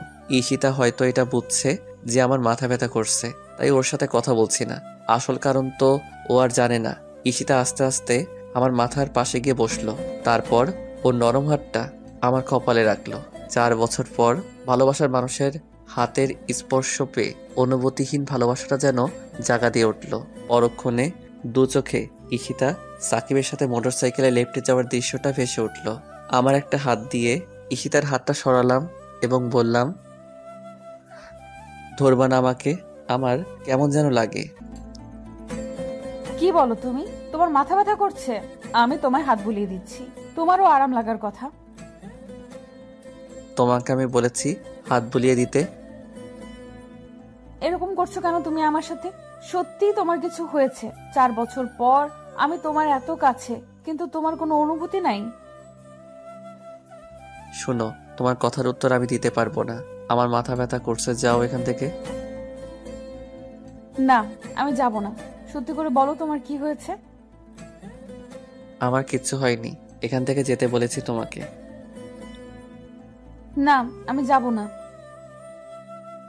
যাবে না তো? না। এবার আমার সত্যি সত্যি রাগ উঠে গেল। আমি বিছানা থেকে উঠে ঈশিতার দিকে অগ্নি দৃষ্টি নিয়ে তাকালাম। ঈশিতা একটু ভয় পেয়ে গেল এবং বলতে লাগলো, আমার দিকে এইভাবে চোখ লাল করে তাকালে কেন? চোখ নামাও বলছি। এবার আমি জোরে ধমক দিয়ে বললাম, তোমাকে আমি এখান থেকে যেতে বলেছি। ঈশিতা আমার ধমক শুনে কেঁপে উঠল। এরকম ধমক হয়তো আমার কাছ থেকে আশা করেনি। ঈশিতা চুপ করে বাহিরে চলে যাচ্ছে। আমি স্পষ্ট দেখতে পেলাম হাতের উল্টো পিঠ দিয়ে চোখের জল মুছছিল। আমি বিছানায় শুয়ে পড়লাম। ওইদিকে ঈশিতা আম্মুর সামনে গিয়ে দাঁড়ালো। আম্মু ঈশিতাকে দেখে বলতে লাগলো, কি হলো, কাঁদছিস কেন? তোমার ছেলে আর স্বাভাবিক নাই। এই 4 বছরে অনেকটা পাল্টে গেছে। আমি আসার পর থেকে আমার সাথে একটা কথাও বলেনি। ওর মাথা ব্যথা করছে, আমি হাত দিয়ে ওর মাথা টিপে দিচ্ছি। আমাকে বলে কি ওকে না ধরার জন্য। আমাকে চোখ লাল করে ধমক দিয়েছে। তোমার ছেলে সব সময় আমাকে ভয় পেত, আর এখন তোমার ছেলের চোখের দিকে তাকাতে ভয়ে কেঁপে উঠলাম। আমি ওর এরকম অগ্নিদৃষ্টির চোখ কখনো দেখিনি। আর এই জন্য এভাবে কাঁদতে হবে? ওর বুঝি মাথা ব্যথা করছে তাই তোর সাথে এরকম করেছে? না না, সত্যি সত্যি তোমার ছেলে পাল্টে গেছে। কিছু পাল্টায়নি, ও যেমন ছিল তেমনই আছে। একটু পরে দেখবি ভালো হয়ে যাবে। রাত 8টায় কারো গরম উষ্ণ নিঃশ্বাস আমার মুখে পড়ছে। আমি আস্তে করে চোখটা খুলে দেখি ঈশিতা আমার দিকে ঝুলে আছে এবং তীক্ষ্ণ দৃষ্টি নিয়ে আমার দিকে তাকিয়ে আছে। ঈশিতার ঠোঁট আমার ঠোঁটের এতই কাছে যে দুজন দুজনার নিঃশ্বাস অনুভব করতে পারছি। আমিও এক দৃষ্টি নিয়ে ঈশিতার মায়াবী চোখ জোড়ার দিকে তাকিয়ে আছি। ওর ঠোঁট অল্প অল্প কাঁপছে কিছুক্ষণ আগে কান্নার কারণে এবং গাল এবং নাক লাল হয়ে আছে। নাকের ডগায় কয়েক হাজার ছোট ছোট ঘামের ফোঁটা এসে জড়ো হয়েছে। 4 বছর পর ঈশিতাকে আমি সেই মায়াবী রূপে দেখছি যে মায়াবী রূপের সাগরে আমি অনেক আগেই নিজেকে হারিয়ে ফেলেছি। দুজন নিস্তব্ধ নীরবতা পালন করতে লাগলাম। আমার 4 বছরের জমিয়ে রাখা গভীর ভালোবাসা জানান দিচ্ছিল যে ঈশিতার কাঁপা কাঁপা ঠোঁটগুলো নিজের আয়ত্তে নিয়ে নিতে, গভীর এক লম্বা চুম্বনে হারিয়ে যেতে। পরক্ষণে আমার মনে হয়ে গেল সাকিব আর ঈশিতার কিছু মুহূর্তের কথা। ধাক্কা দিয়ে আমার উপর থেকে ঈশিতাকে সরিয়ে দিলাম। তারপর সোজা ওয়াশরুমে ঢুকে ঠাস করে দরজাটা লাগিয়ে দিলাম। ঈশিতা আমার এরকম ব্যবহারে অবাক হয়ে গিয়েছে। এক দৃষ্টি নিয়ে আমার যাবার দিকে তাকিয়েছিল। ঈশিতা হয়তো আমার কাছে এরকম কখনোই আশা করেনি যে ছেলেটার কাছে বিরার জন্য সবসময় পাগল হয়ে থাকতো। 4 বছর পর ছেলেটার এত কাছে গেলাম, ওর কোনো অনুভূতি নাই। ঈশিতা কিছুই বুঝতে পারছে না কেন তার সাথে এরকম করছে। আমি ওয়াশরুম থেকে বের হয়ে দেখি ঈশিতা বিছানা গোছাচ্ছে। আমাকে দেখে একটা তোয়ালে এনে দিল। আমি তোয়ালেটা হাতে নিয়ে বিছানায় ঢিল মেরে ফেলে দিলাম। ঈশিতা নির্বাক হয়ে আমার দিকে তাকিয়ে আছে। আমি রুম থেকে বের হয়ে নিচে নেমে আসলাম। ডাইনিং টেবিলে আব্বু আম্মু বসে আছে। আমাকে দেখে বলতে লাগলো, মাথা ব্যথা কমেছে তোর? আমি মাথা ঝাঁকি দিয়ে হ্যাঁ শব্দ উচ্চারণ করলাম। 2 মিনিট পর ঈশিতা উপর থেকে ডাইনিং টেবিলে আসলো। মুখটা গোমরা করে আছে, ঠোঁটগুলো শুকিয়ে একটা থেকে আরেকটা আলাদা হয়ে আছে, যেন ঠোঁটে কোনো প্রাণের ছোঁয়া নেই। চেহারাটা অনেকটা কালো হয়ে আছে। ও লম্বা চুলগুলো দিয়ে চেহারার এক পাশ ঢেকে রাখছে আর বারবার আর চোখে আমাকে দেখছে। আম্মু ঈশিতার তার দিকে তাকিয়ে বলল, কি হয়েছে ঈশিতা তোর? ঈশিতা মাথা ঝাঁকি দিয়ে বলল, না, কিছু হয়নি। তাহলে এভাবে দাঁড়িয়ে আছিস কেন? বস। ঈশিতা আমার পাশে একটা চেয়ার টেনে বসলো। আমি অল্প খেয়ে টেবিল থেকে উঠে পড়লাম। আম্মু জিজ্ঞাসা করলো, কি হলো, উঠে পড়লি কেন? আমার খাওয়া শেষ। ঈশিতা বুঝতে পারছে না আমার এগুলো করার মানে কি। আমি রুমে এসে বিছানায় শুয়ে পড়লাম। 10 মিনিট পর ঈশিতা আমার রুমে আসলো। ঈশিতা আমাকে দেখে আমার মাথার পাশে এসে বসলো। কি হয়েছে তোমার? সত্যি করে বলো তো, কেন এমন করছো? কিরকম করছি? যে এত বছর পরে এসে আমাকে কাছে পেয়েও কোনো ফিলিংস নাই তোমার। আমার সাথে ঠিকঠাক ভাবে কথাও বলছো না, অদ্ভুত সব আচরণ করছো। আমি কোনো অদ্ভুত আচরণ করছি না। আমি ঘুমাবো, লাইট অফ করো। তুমি সত্যি অনেকটা পাল্টে গেছো। তুমি আর আমার আগের ফারাবি নাই, তুমি চেঞ্জ হয়ে গেছো। আমি আগে যেমন ছিলাম এখনো ঠিক তেমনই আছি। বেশি কথা না বলে চুপচাপ ঘুমাও তো। ঈশিতার সাথে সাথে আমার হাতটা ধরে ফেললো। আমি কি তোমার সাথে অন্যায় কিছু করেছি? বলো আমাকে। যদি কিছু করে থাকি তাহলে আমাকে মারো, বকা দাও, কিন্তু আমার সাথে এরকম করো না প্লিজ। আমাকে ইগনোর করো না। আমি তোমার এই অদ্ভুত আচরণগুলো মেনে নিতে পারছি না। এই তোমাকে না বলছি আমি ঘুমাবো। তোমার এই পেচের পেচের ভালো লাগে না, আমার হাত ছাড়ো। ঈশিতা আমার এই কথা শুনে কান্না শুরু করে দিল।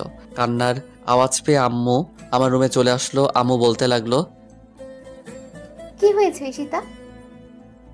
দেখো তোমার ছেলে আমার সাথে কেমন করছে। কি হয়েছে ফারাবি, তুই মেয়েটার সাথে এরকম করছিস কেন? আমি কিছু করছি না, ওকে বলো কান্না থামাতে, আর না হয় অন্য রুমে গিয়ে কান্না করতে আমি ঘুমাবো। না, আমি এখান থেকে যাব না। আমি এই রুমেই কান্না করব। না গেলে আমি চলে যাই। আমি রুম থেকে বাহির হতে যাব এমন সময় ঈশিতা কান্না করতে করতে রুম থেকে বাহির হয়ে গেল। আম্মু পিছন থেকে ঈশিতাকে ডাকছে কিন্তু ঈশিতা শুনছে না। আম্মু ঈশিতার পিছনে যেতে লাগলো। আমি দরজা লাগিয়ে বিছানায় শুয়ে পড়লাম, কিন্তু কিছুতেই ঘুম আসছে না। বুকটা কেমন যেন খালি খালি লাগছে, কিসের যেন অভাব। 4 বছর আগে বাহিরে যাওয়ার সময় ঈশিতা আমার বুকে মাথা রেখে বলেছিল, তোর এই বুকটা শুধু আমার জন্য বরাদ্দ, এখানে আর অন্য কাউকে ঠাঁই দিবি না।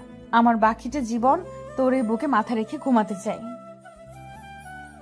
এসব ভাবতে ভাবতে কখন ঘুমিয়ে গেলাম বলতে পারবো না। সকাল 10টায় ঘুম ভাঙলো। আমি ফ্রেশ হয়ে নিচে নেমে ঈশিতাকে দেখতে পাচ্ছি না। সারা রাত কোথায় ছিল, কোন রুমে ছিল তাও জানি না। আমি আম্মুকে ঈশিতার কথা জিজ্ঞাসা করলাম। আম্মু বলতে লাগলো, আমি জানি না। তুমি জানো না মানে?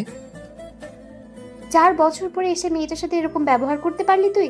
মেয়েটা সারা রাত ড্রয়িং রুমে সোফায় বসে কান্না করেছে, একটুও ঘুমায়নি। এখন কোথায়?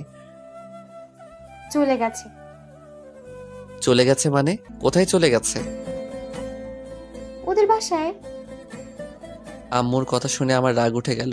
যে কারণে 4 বছর পরে এত কাছে আসার পরে ওকে আপন করে নিতে পারিনি, আবারও না বলে ওই বাড়িতে গিয়েছে। কেন গিয়েছে? সাকিবের সাথে কথা বলার জন্য। আমি একটা রিক্সা নিয়ে ঈশিতার বাসায় চলে গেলাম। রাগ একটু কমেনি। বাসার কলিং বেল চাপ দিতেই খালামণি এসে দরজা খুলে দিল। তারপর আমাকে ঈশিতার সম্পর্কে অনেক কিছু জিজ্ঞাসা করলো। আমি কোনো কিছুর প্রতি উত্তর না দিয়ে সোজা ঈশিতার রুমের কাছে চলে গেলাম। সাকিবকে বাসায় দেখতে পাচ্ছি না, হয়তো অফিসে চলে গিয়েছে। আমি ঈশিতার দরজার সামনে দাঁড়াতেই ঈশিতার স্পষ্ট কান্নার আওয়াজ শুনতে পেলাম। আমি দরজায় দাঁড়িয়ে ঈশিতাকে একটা ডাক দিলাম। সাথে সাথে কান্নার আওয়াজটা কয়েক সেকেন্ডের জন্য অফ হয়ে গেল। হয়তো বোঝার চেষ্টা করছে কে আমাকে ডাকে। আমি আবারও ঈশিতাকে ডাক দিলাম। এবার কান্নার আওয়াজটা একটু বেড়ে গেল, হয়তো বুঝে ফেলেছে আমি এসেছি। আমি আরো কয়েকটা ডাক দিলাম দরজা খোলার জন্য। না, প্রতিবারই কান্নার আওয়াজ বেড়ে চলেছে। আমি এক নাগাড়ে ডেকেই যাচ্ছি আর ও এক নাগাড়ে কান্না করেই যাচ্ছে। অলরেডি 30 মিনিট ওভার হয়ে গিয়েছে। আমি দরজার বাইরে দাঁড়িয়ে ওকে ডাকছি, কিন্তু ও দরজা খুলছে না। এবার মেজাজটা একটু খারাপ হয়ে গেল। আমি দরজা জোরে ধাক্কা দিয়ে ডাকতে লাগলাম, দরজা খুলবে কি খুলবে না বলো। আর যদি দরজা না খুলো তাহলে এই বাড়িতে আজীবনের জন্য থেকে যেও। ওই বাড়িতে আর যাওয়ার দরকার নাই, আমি চলে যাচ্ছি। ঈশিতা তারপরও দরজা খুলছে না। এবার মেজাজটা আরো খারাপ হয়ে গেল। কি হলো, তুমি দরজা খুলবে না? আচ্ছা ঠিক আছে, দরজা খোলার দরকার নেই, যত পারো কান্না করো, আমি চলে যাচ্ছি। এই কথা বলে চুপ করে সাইড হয়ে দাঁড়িয়ে রইলাম। কিছুক্ষণ কোনো সারা শব্দ করলাম না। ঈশিতার কান্না অফ হয়ে গেল। হয়তো মনে মনে বলছে ও কি সত্যি সত্যি চলে গেছে। আমি কিছুক্ষণ চুপ করে থেকে আবারও দরজার সামনে গিয়ে ডাক দিলাম। আমি ডাক দেওয়ার সাথে সাথে কান্নার আওয়াজ শুনতে পাচ্ছি। হয়তো বলছে ও এখনো যায় নাই। মেয়েরা আর কিছু পারুক আর না পারুক, কান্না করে অনেক কিছু হাসিল করতে পারে, যে কোনো পুরুষকে ঘায়েল করতে পারে। কি হলো, তুমি দরজা খুলবে না? এবার যদি দরজা না খুলো তাহলে আমি সত্যি সত্যি চলে যাব। তারপর দেখি কি করো। না, আর থাকবো না। এবার সিঁড়ি দিয়ে নিচে নামতে যাব। এমন সময় দরজা খোলার আওয়াজ শুনতে পেলাম। আমি রুমের ভিতরে প্রবেশ করে দেখি মাথা নিচের দিকে দিয়ে বিছানার কাছে দাঁড়িয়ে আছে। আমি তার সামনে গিয়ে দাঁড়ালাম। সে মুখ অন্যদিকে ফিরিয়ে নিল। আমি আবারও সামনে গেলাম। সে এবারও অন্যদিকে মুখ ফিরিয়ে নিল। বুঝতে পেরেছি অনেকটা অভিমান করে বসে আছে, কিন্তু আমি তার অভিমান ভাঙাবো না। সে না বলে এখানে আসলো কেন? আমি তার হাতটা ধরলাম এবং বললাম, কার কাছে বলে এখানে এসেছো? ঈশিতা অবাক হয়ে আমার দিকে তাকালো। হয়তো এই মুহূর্তে এই কথাটা আমার কাছ থেকে আশা করেনি। সে হয়তো ভেবেছিল ও সারা রাত কান্না করেছে, রাগ করে অভিমান করে চলে এসেছে। আমি তার রাগ অভিমান ভাঙিয়ে বলবো, সরি, তোমাকে অনেক কষ্ট দিয়ে ফেলেছি। ওই সময় আমার কি হয়েছিল জানি না, তোমার সাথে এরকম ব্যবহার করেছি, আমাকে ক্ষমা করে দাও। কিন্তু আমি তাকে উল্টা জিজ্ঞাসা করছি, তুমি কার কাছে বলে এই বাড়িতে এসেছো? ঈশিতা কোনো কথা বলছে না, তাই আমি আবারও জিজ্ঞাসা করলাম, কি হলো, কথা বলো না কেন? কার কাছে বলে এই বাড়িতে এসেছো? কারো কাছে না। তাহলে আসলে কেন? কথা বলো, আমার কথার উত্তর দাও। তোমার সাথে এক রাত কথা বলি নাই, তুমি রাগ করে অভিমান করে চলে এসেছো। তোমার সাথে কথা বলি নাই, তুমি যতটুকু কষ্ট পেয়েছো তার চেয়েও বেশি কষ্ট পেয়েছি আমি। সারা রাত ঘুমাতে পারি নাই। 4 বছর পর তুমি আমার কাছে আসার পরেও কেন তোমার সাথে এরকম ব্যবহার করলাম জানো তুমি? ঈশিতা আমার কথা শুনে আমার দিকে অবাক হয়ে ঘুরে তাকালো। এক এক করে ঈশিতাকে সবকিছু খুলে বললাম। ঈশিতা বলতে লাগলো, বিশ্বাস করো তুমি, আমি সাকিবের সাথে মার্কেটে যেতে চাইনি। ও আম্মুকে অনেক রিকোয়েস্ট করে বলল, তারপরও আমি যেতে রাজি হইনি। কারণ তুমি যে বোরকা পরার জন্য বলেছিলে, ওই বোরকাটা ধুয়ে শুকাতে দিয়েছিলাম। কিন্তু আম্মুর অনেক রিকোয়েস্টের পরে ওই বোরকাটা যেটা তুমি পছন্দ না করো ওইটা পরে গিয়েছিলাম। আমি সরি, আর এরকম বোরকা কখনো পরবো না। আচ্ছা ঠিক আছে চলো, এবার বাসায় চলো। আর কখনো না বলে এ বাড়িতে আসবা না। যদি প্রয়োজন হয় আমাকে বলবা, আমি নিয়ে আসবো। ঈশিতাকে নিয়ে রাস্তায় দাঁড়িয়ে আছি, অনেকক্ষণ হয়ে গেল, একটা রিক্সাও পাচ্ছি না। না, আর দাঁড়িয়ে না থেকে দুজন হাঁটতে শুরু করলাম। দুজন পাশাপাশি হাঁটছি। ঈশিতার হাত আর আমার হাত বারবার স্পর্শ হচ্ছে, কিন্তু আমি ঈশিতার হাত ধরছি না। ঈশিতা হয়তো চাচ্ছে ওর হাতটা আমি ধরি। বারবার ওর হাতটা আমার হাতের সাথে ইচ্ছাকৃতভাবে স্পর্শ করছে। আমি একটু মজা নেওয়ার জন্য আমার হাত দুটো পকেটে ঢুকিয়ে ফেললাম। ঈশিতা আমার দিকে একবার তাকালো, হয়তো মনে মনে বলছে, শয়তান পোলা, হাত দুটো পকেটে ঢুকিয়ে ফেলছিস কেন? আমার সাথে ভাব ধরছিস? যা, তোর হাত ধরবই না। আমি পকেট থেকে একটা হাত বের করে ঈশিতার হাতটা ধরলাম। সাথে সাথে ঈশিতা আমার দিকে তাকালো। 4 বছর পর ভালোবাসার মানুষের হাত স্পর্শ করছি। হাতটা একদম পিচ্চি বাচ্চাদের হাতের মতো, দেখলে বোঝা যায় না 23-24 বছরের মেয়ের হাত।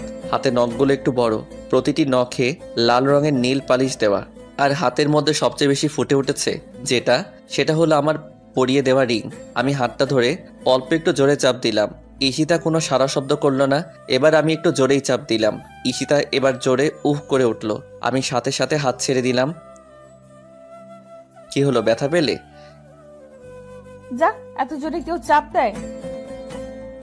ঈশিতার দিকে লক্ষ্য করে দেখি চোখে পানি টলমল করছে।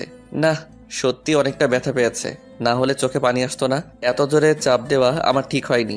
আমি ঈশিতার সামনে গিয়ে ঈশিতার থোতায় হাত দিয়ে মাথা উপরে তুললাম। ঈশিতার চেহারার দিকে তাকিয়ে তো আমি বাকরুদ্ধ হয়ে গেছি। এতক্ষণ কথা বললাম, আমি তো চেহারার দিকে লক্ষ্য করি নাই। রাত থেকে এ পর্যন্ত কান্না করতে করতে চেহারার একেবারে বাজে অবস্থা করে ফেলেছে। চোখগুলো আগুনের মতো লাল হয়ে আছে, নাকের ডগায় মনে হচ্ছে রক্ত জমাট বেঁধেছে। বেশি কান্নার কারণে ফর্সা চেহারা সূর্যের লাল রক্তিম কালার ধারণ করেছে।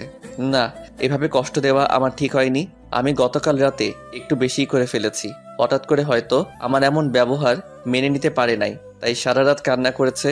আমি ঈশিতার 2 গালে হাত দিয়ে বললাম, এ কি, কান্না করতে করতে চেহারার কি বাজে অবস্থা করেছো? এইভাবে কেউ কান্না করে? তোর ব্যবহারের জন্যই তো। আসলে আমি রিয়েলি সরি। আমি বুঝতে পারিনি তুমি এতটা কষ্ট পাবে। কি করবো বলো, ওই সময় আমার মাথা ঠিক ছিল না। এক হলো মাথা ব্যথা, আর এক হলো তোমার চিন্তা। দোনোটা মিলিয়ে আমার মাথা নষ্ট করে দিয়েছিল। তাই মুখ দিয়ে যা এসেছে তাই বলেছি। এবারের মতো তোমার পিচ্চি বরটাকে মাফ করে দাও। কোনো মাফ নাই। কেন, সরি বললাম তো। আর কখনো এরকম করবো না, তোমাকে কষ্ট দিব না। এবারের মতো মাফ করে দাও। বললাম তো কোনো মাফ নাই। তুমি আমাকে বেশি কষ্ট দিয়েছো, সারা রাত কান্না করিয়েছো। এত সহজে মাফ করে দিলে তুমি আমাকে আবার কষ্ট দিবে। আর কখনো কষ্ট দিব না, এই যে প্রমিস করে বলছি। না, হবে না। তাহলে কি করলে মাফ করবে? যা বলবো তা করবে তো? হ্যাঁ, করব। কিছু শর্ত মানতে হবে। কি শর্ত? কি শর্ত আগে বলতে পারবো না। আগে তুমি বলো আমার শর্তগুলো মানবে কি মানবে না। হ্যাঁ, মানবো। প্রথম শর্ত, গতকাল রাত থেকে কিছু খাই নাই। প্রচুর খিদে লেগেছে। এখন বাসায় গিয়ে আমাকে নিজ হাতে খাইয়ে দিতে হবে। কি বলো তুমি, কাল রাত থেকে কিছু খাও নাই, এই জন্যই চেহারার এই অবস্থা করেছো। চলো এখন তাড়াতাড়ি বাসায় চলো। না, আগে আমার শর্তগুলো শোনো। শর্ত পরে শুনবো, আগে তাড়াতাড়ি বাসায় চলো। এইভাবে না খাইয়ে থাকলে শরীরে রোগ বেঁধে যাবে। কিচ্ছু হবে না আমার, আগে আমার শর্তগুলো শোনো। বললাম তো পরে শুনবো, আগে বাসায় চলো। বাসায় গিয়ে তারপর শুনবো। তার মানে তুমি আমার শর্তগুলো শুনবে না? আচ্ছা ঠিক আছে, তাড়াতাড়ি বলো। প্রথম শর্ত মনে আছে তো? হ্যাঁ আছে। তাহলে দ্বিতীয় শর্ত, আজকে থেকে আমি যা চাইবো তা অনায়াসে এনে দিতে হবে, কখনো না করতে পারবে না। আচ্ছা ঠিক আছে, এনে দিব। তাহলে তৃতীয় শর্ত, হ্যাঁ বলো। আমি যদি কখনো ভুল করি তাহলে আমাকে শুধরিয়ে দিবে, আর না হয় আমাকে বলবে, আমি শুধরে নিব। কিন্তু আমাকে না বলে তার কারণে আমাকে ইগনোর করা চলবে না। আমাকে দূরে সরিয়ে দিতে পারবে না, ধমক দিতে পারবে না। যদি আমাকে কিছু না বলে আমার সাথে গতকালকের মতো উল্টাপাল্টা কিছু করো, তাহলে একটা বাড়ি দিয়ে মাথাটা ফাটিয়ে হসপিটালে ভর্তি করে রাখবো। তারপর তুমি কাঁদবে। কাঁদলে কাঁদবো, চতুর্থ শর্ত। আরও আছে? হ্যাঁ, আরো অনেক। আচ্ছা দাঁড়াও 1 মিনিট। এই মিয়া, আপনারা শুনছেননি? আরে ওইদিকে কি দেখেন? আমার দিকে তাকান। আপনাকে বলছি, শুধু তো গল্প পড়তে বসে থাকেন। কীর্তি কারবারটা দেখছেননি? আমার সিনিয়র আপুর, নাউজুবিল্লাহ, সিনিয়র বউয়ের। এতে আর বউ ওইয়া মোটর সাইকেলে আরেক স্যামরার লগে ল্যাপটি মাইরা ঘুইরা বেড়াইছে, গার সাথে গা ঘেসে ছবি তুলছে। তার এই অপরাধের জন্য আমার কাছে একবার সরি বলছে, আমি মাফ করে দিছি। আর আমি তার সাথে একটু রাগ দেখিয়ে কথা বলছি, তারপর 3 বার সরি বললাম, কিন্তু আমার মাফ নাই। এই মাঝ রাস্তায় রোদের মধ্যে দাঁড়িয়ে আমাকে শর্ত দিচ্ছে। অলরেডি 3টা দিয়ে ফেলেছে, আরও অনেক আছে। কেমনটা লাগে বলেন? মেজাজটা গরম হয়ে যায়নি? মনটা কয় থাপড়াইয়া সবগুলো দাঁত ফেলে দেই। মেয়েদেরকে বেশি ভালোবাসা দেখানো ঠিক না, তাহলে তারা আল্লাদি হয়ে মাথায় চড়ে বসে। এই কি হলো? কাকে থাপড়িয়ে দাঁত ফালানোর কথা বলছো? না, কাউকে না। কি বলতেছিলা বলো। তাহলে চতুর্থ শর্ত শোনো। হ্যাঁ বলো। এই 4 বছরে তুমি ছিলে না বলে আমার কোনো পছন্দের জায়গায় ঘুরতে যেতে পারি নাই। এখন থেকে প্রতি বিকেল বেলা আমাকে আমার পছন্দের জায়গায় ঘুরতে নিয়ে যেতে হবে, এবং আজ বিকেলে এক জায়গায় যাব, ওই জায়গায় নিয়ে যেতে হবে। যথা আজ্ঞা। তাহলে পঞ্চম শর্ত। পঞ্চম শর্তটা কিন্তু একটু কঠিন। যত কঠিন হোক তুমি বলো। আমাকে সারা রাত কাঁদানোর জন্য এবং কষ্ট দেওয়ার জন্য এই মাঝ রাস্তায় 20 বার কান ধরে উদ্বস করতে এবং বলতে হবে আমাকে আর কখনো কষ্ট দিবে না। কি বলো তুমি? এর আগের শর্তগুলো ঠিক আছিল, কিন্তু এটা কি শর্ত দিলে তুমি? এই মাঝ রাস্তায় এত মানুষের মধ্যে আমি 20 বার কানে ধরে উঠবস করব? হ্যাঁ, করতে হবে। দরকার হলে আরো মানুষ ডেকে আনবো, তারপরও করতে হবে। না, মেজাজটা খারাপ হয়ে গেল। মান সম্মান আজ আর থাকবে না। মন চাচ্ছে উপরে তুলে একটা আছাড় মারি। দেখতে তো পিচ্চি মাইয়ার মতো লাগে, হাত পা ছোট ছোট, মুখটা গোল, মনে হয় 16-17 বছরের মেয়ে। কিন্তু কে বলবে এই মেয়ের বয়স 23-24, আমার চেয়ে 1.5-2 বছরের বড়। এখন 20 বার কান ধরে উদ্বস করবা আর বলবা আমাকে আর কখনো কষ্ট দিবা না। 20 বার? ওই শাস্তিটা একটু কমানো যায় না? না, কমানো যাবে না। প্লিজ দেখো না, কোনো উপায় কমানো যায়নি? 20 বার উঠবস করলে আমি বাঁচবো? না, 20 বার ওই উদ্বস করতে হবে। আমাকে কষ্ট দেওয়ার সময় মনে ছিল না? 15 বার করি? না, 20 বার। কি আর করা, এখন 20 বারই উঠবস করতে হবে। আমি কানে ধরে উঠবস করতে যাব, দেখি রাস্তার সব মানুষ আমার দিকে তাকিয়ে আছে। হায় হায়, আজকে তো মান ইজ্জত সব প্লাস্টিক হবে আমার। আমি কান থেকে হাত ছেড়ে দাঁড়িয়ে রইলাম। কি হলো? দাঁড়িয়ে রইলে কেন? উদ্বস করো। চলো বাসায় গিয়ে উঠবস করব। তুমি যতবার বলবে ততবার। এখানে প্রচুর মানুষ। বাসায় গিয়ে না, এখানেই করতে হবে, মানুষের সামনে। এটা আমাকে সারা রাত কাঁদানোর শাস্তি। কি হলো, উদ্বস করবা না? আচ্ছা ঠিক আছে, না করলে আমি চলে যাই। এ কথা বলে ঈশিতা হাঁটতে লাগলো। আরে কোথায় যাচ্ছ? তুমি তো বাসায় যেতে মানা করেছো, এখন যেদিকে যেতে পারি। আরে দাঁড়াও, উঠবস করছি তো। তাহলে করো। এখন ভাবতে লাগলাম শাস্তিটা কোনো উপায়ে কমানো যায় নাকি। হ্যাঁ, মাথায় একটা বুদ্ধি এসেছে। আচ্ছা, তোমাকে যদি এখান থেকে কোলে করে বাসায় নিয়ে যাই তাহলে? সত্যি নিয়ে যাবে? হ্যাঁ, নিয়ে যাব। তাহলে 5 বাদ যাও। এখন 15 বার উদ্বস করো। মাত্র 5টা? 60 কেজি ওজনের বস্তা বাসায় নিয়ে গেলে তো আমার জান যাবে আর আসবে। এত কষ্ট করব? মাত্র 5টা বাদ? কি বললে তুমি? আমি 60 কেজি? আমি বস্তা? হাই হাই, কি বলে ফেললাম। আমাকে কোলে করে বাসায় নিয়ে যেতে হবে। এখন 25 বার উদ্বস করবা। 25 বার কেন? 20 বার না বললে? এখন 25 বার উদ্বস করতে হবে। আমাকে বস্তা বললে কেন? আমি 60 কেজি? আমি মোটেও 60 কেজি না, আমি 47 কেজি। এখন চুপচাপ 25 বার উদ্বস করো। আচ্ছা ঠিক আছে, সরি, 5 বারই কমিয়ে দাও। তাহলে 20 উদ্বস করো। আবার 20 বার কেন? 15 বার হবে। তাহলে আমাকে বস্তা বললে কেন? এই জন্য 5 বেড়েছে। 20 যোগ 5 25। এখান থেকে তুমি আমাকে কোলে নিয়ে বাসায় নিয়ে যাবে, তাহলে 5টা কমবে। 25টা থেকে 5টা চলে গেলে থাকে 20। এখন 20 বার উদ্বস করো। কেমনটা লাগে বলেন? 5টা বিয়োগ করে কমালাম, ও আবার 5টা এনে যোগ করলো, তাহলে ঘুরে তো 20টাই হলো। যেই লাউ সেই কদু, কোলে করে বাসায় নিয়ে যাব তো ফাও। কি আর করা, কোনো উপায় নেই, চুপচাপ 20 বার উঠবস করে ফেলা ভালো। আমি কান ধরে উঠবস শুরু করলাম। ঈশিতা আমার উঠবস দেখে মুচকি মুচকি হাসছে, আর রাস্তার সব লোক এক দৃষ্টি নিয়ে আমার দিকে তাকিয়ে আছে। আমি চোখ বুজে 8টা নিয়ে ফেললাম, কপাল দিয়ে অল্প অল্প ঘাম বের হচ্ছে, আর 4টা নিয়ে কোমরে হাত দিয়ে দাঁড়িয়ে পড়লাম। কি হলো, দাঁড়িয়ে পড়লে কেন? আমার কোমর প্রচুর ব্যথা করতেছে। সত্যি? হুম। তাহলে আর উদ্বোস করার দরকার নেই, চলো বাসায় চলে যাই। চলো। আমি মুচকি মুচকি এসে মনে মনে বলতে লাগলাম, আমার সাথে চালাকি করো। আমি 5টা কমালাম আর তুমি 5টা বাড়িয়ে দিলে, এখন মোট 10টা নিলাম, কেমন হলো? ঈশিতা আমার মুচকি হাসি দেখে বলতে লাগলো, তুমি হাসো কেন? না এমনি। তার মানে তুমি আমাকে মিথ্যা বলেছো, তোমার কোমরে কোনো ব্যথা নাই? না আছে তো। আচ্ছা ঠিক আছে, এখন আমাকে কোলে নাও। কোমরে ব্যথা নিয়ে? তুমি কিন্তু আমাকে কথা দিয়েছো। আচ্ছা ঠিক আছে, নিচ্ছি। ঈশিতাকে কোলে নিয়ে হাঁটতে শুরু করলাম। ঈশিতা আমার কপালে বেয়ে আসা ঘামগুলো তার শাড়ির আঁচল দিয়ে মুছে দিচ্ছে। একটা মানুষ যে তার প্রিয় মানুষকে কতটুকু ভালোবাসে তার কেয়ারিং দেখে বোঝা যায়। আমি তোমাকে অনেক ভালোবাসি, তাই তো সব দিকে তোমার এত কেয়ার করি। ঈশিতা তার হাত দিয়ে আমার গলা জড়িয়ে ধরে আছে এবং পলকহীন দৃষ্টি নিয়ে আমার দিকে তাকিয়ে আছে। কি দেখো? আমার পিচ্চি বরটাকে। আমাকে দেখার কি আছে? তোমার মাথা একটু নিচে নামাও। আমি মাথাটা নিচে নামালাম। ঈশিতা তার হাত দিয়ে আমার স্টাইল করা চুলগুলো সব ওলট পালট করে দিল। কি হলো, চুলগুলো এমন করলে কেন? তোমাকে এত সুন্দর এত স্মার্ট লাগে কেন? তাই বলে চুলগুলো তুমি এমন করবে? 100 বার করব, কেউ যেন তোমার দিকে না তাকায়, শুধু আমি দেখব।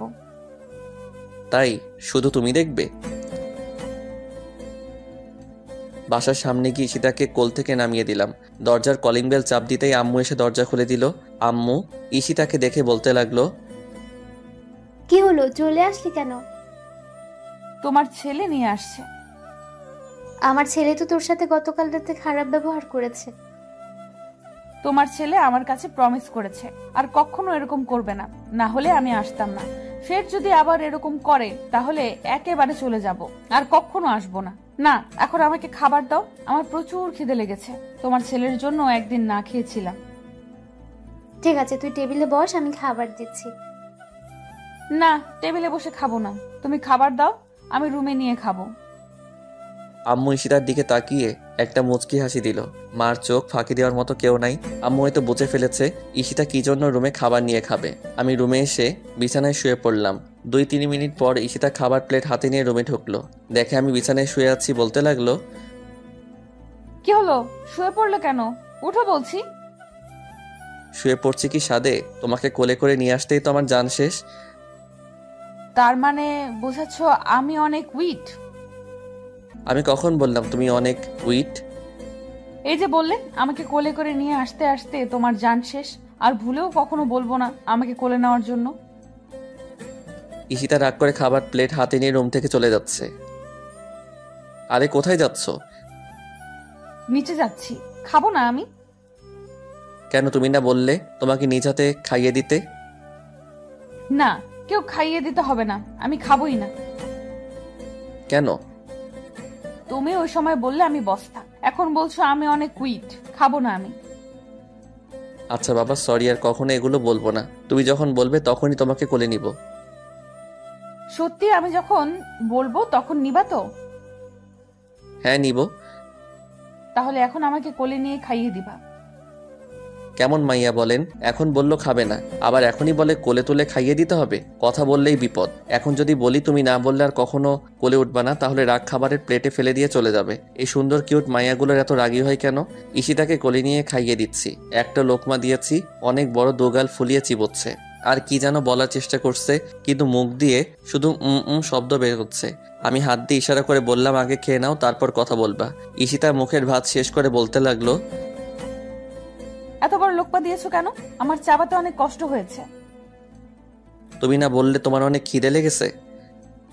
তাই বলে সব একেবারে দিয়ে দিবা নাকি? ছোট ছোট লোকমা দাও। আচ্ছা ঠিক আছে। এবার ঈশিতাকে একটা ছোট লোকমা দিলাম, তারপরও দুগাল ফুলিয়ে চাবাচ্ছে।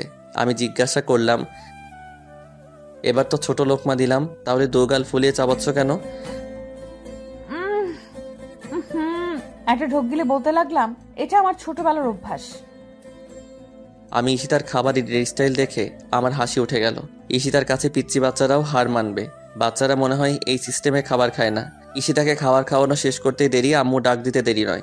একটু রোমান্স করবো সেই সুযোগটা পেলাম না। আমি গোসল দিয়ে মসজিদে নামাজ পড়তে চলে গেলাম। নামাজ শেষ করে মসজিদে কিছুক্ষণ কোরআন তেলাওয়াত করে তারপর বাসায় আসলাম। বাসায় এসে দেখি টেবিলে খাবার রেডি, সবাই মিলে খাওয়া দাওয়া করলাম। ঈশিতা আগে উঠে চলে গেল। আমি আব্বুর সাথে একটা বিষয় নিয়ে কথা বলতেছি। আব্বুর সাথে কথা বলা শেষ করে আমি আমার রুমের দিকে পা বাড়ালাম। রুমে ঢুকে দেখি ঈশিতা ড্রেসিং এর আয়নার সামনে বসে চুল আঁচড়াচ্ছে। আমি দরজাটা লাগাতে গিয়ে দরজাটা একটু জোরে আওয়াজ হলো। ঈশিতা হকচকিয়ে বলল, কে? ঈশিতা এত জোরে কে বলছে? আমি একটু ভয় পেয়ে গেলাম। এমন তার ছেড়ে আমি দেখি নাই। এই বাসে আব্বু আম্মু আমি আর ঈশিতা ছাড়া কেউ নাই। তাহলে রুমে কে আসবে? ঈশিতা আমার দিকে তাকিয়ে আছে। আমিও এক দৃষ্টি নিয়ে ঈশিতার দিকে তাকিয়ে ওকে খুব সুন্দর লাগছে। আমি একটু মজা নেওয়ার জন্য সিনেমায় অ্যাক্টিং শুরু করলাম। দেখি ঈশিতা কি করে। হাই সুন্দরী, তুমি আমাকে চিনো না? আমি কে? কিছুদিন আগে সবার সামনে তুমি আমার গালে থাপ্পড় দিয়েছিলে। আমি আজ তার প্রতিশোধ নেব। এই নির্জন বাসায় তোমাকে একা পেয়েছি। আজ কেউই তোমাকে আমার হাত থেকে রক্ষা করতে পারবে না। হা হা হা হা। আমি তোদের মতো সন্ত্রাসীকে ভয় পাই না। তাই নাকি সুন্দরী? আজ তোমাকে দেখাবো ভয় কত প্রকার ও কি কি। এ কথা বলে আমি ঈশিতার দিকে এগিয়ে যেতে লাগলাম। ঈশিতা বলতে শুরু করলো, প্লিজ আপনি আমার কাছে আসবেন না। আমি কিন্তু চিৎকার করব, লোক ডাকবো। হাই হাই, এ তো দেখি অ্যাক্টিং এ আমার ওস্তাদ। হা হা হা। চিৎকার করে কোনো লাভ হবে না সুন্দরী। তোমার চিৎকার শুনে কেউ আসবে না। তাই চুপচাপ বসে থাকো আর আমার লীলা খেলা দেখতে থাকো। আমি ঈশিতার দিকে এগিয়ে যেতে লাগলাম। ঈশিতা বলতে লাগলো, তুই আমার কাছে আসবি না শয়তান। তুই আমার স্বামীকে চিনিস না। আমার স্বামী যদি একবার জানতে পারে তাহলে তোকে জ্যান্ত মাটিতে দিয়ে ফেলবে। হা হা হা। তাই নাকি? ডাক তোর স্বামীকে। ঈশিতা চোখ বুজে ফারাবি বলে একটা ডাক দিল। সাথে সাথে আমি অ্যাক্টিং ছেড়ে দিয়ে হাতের ডেনাটা একটু উপরে তুললাম।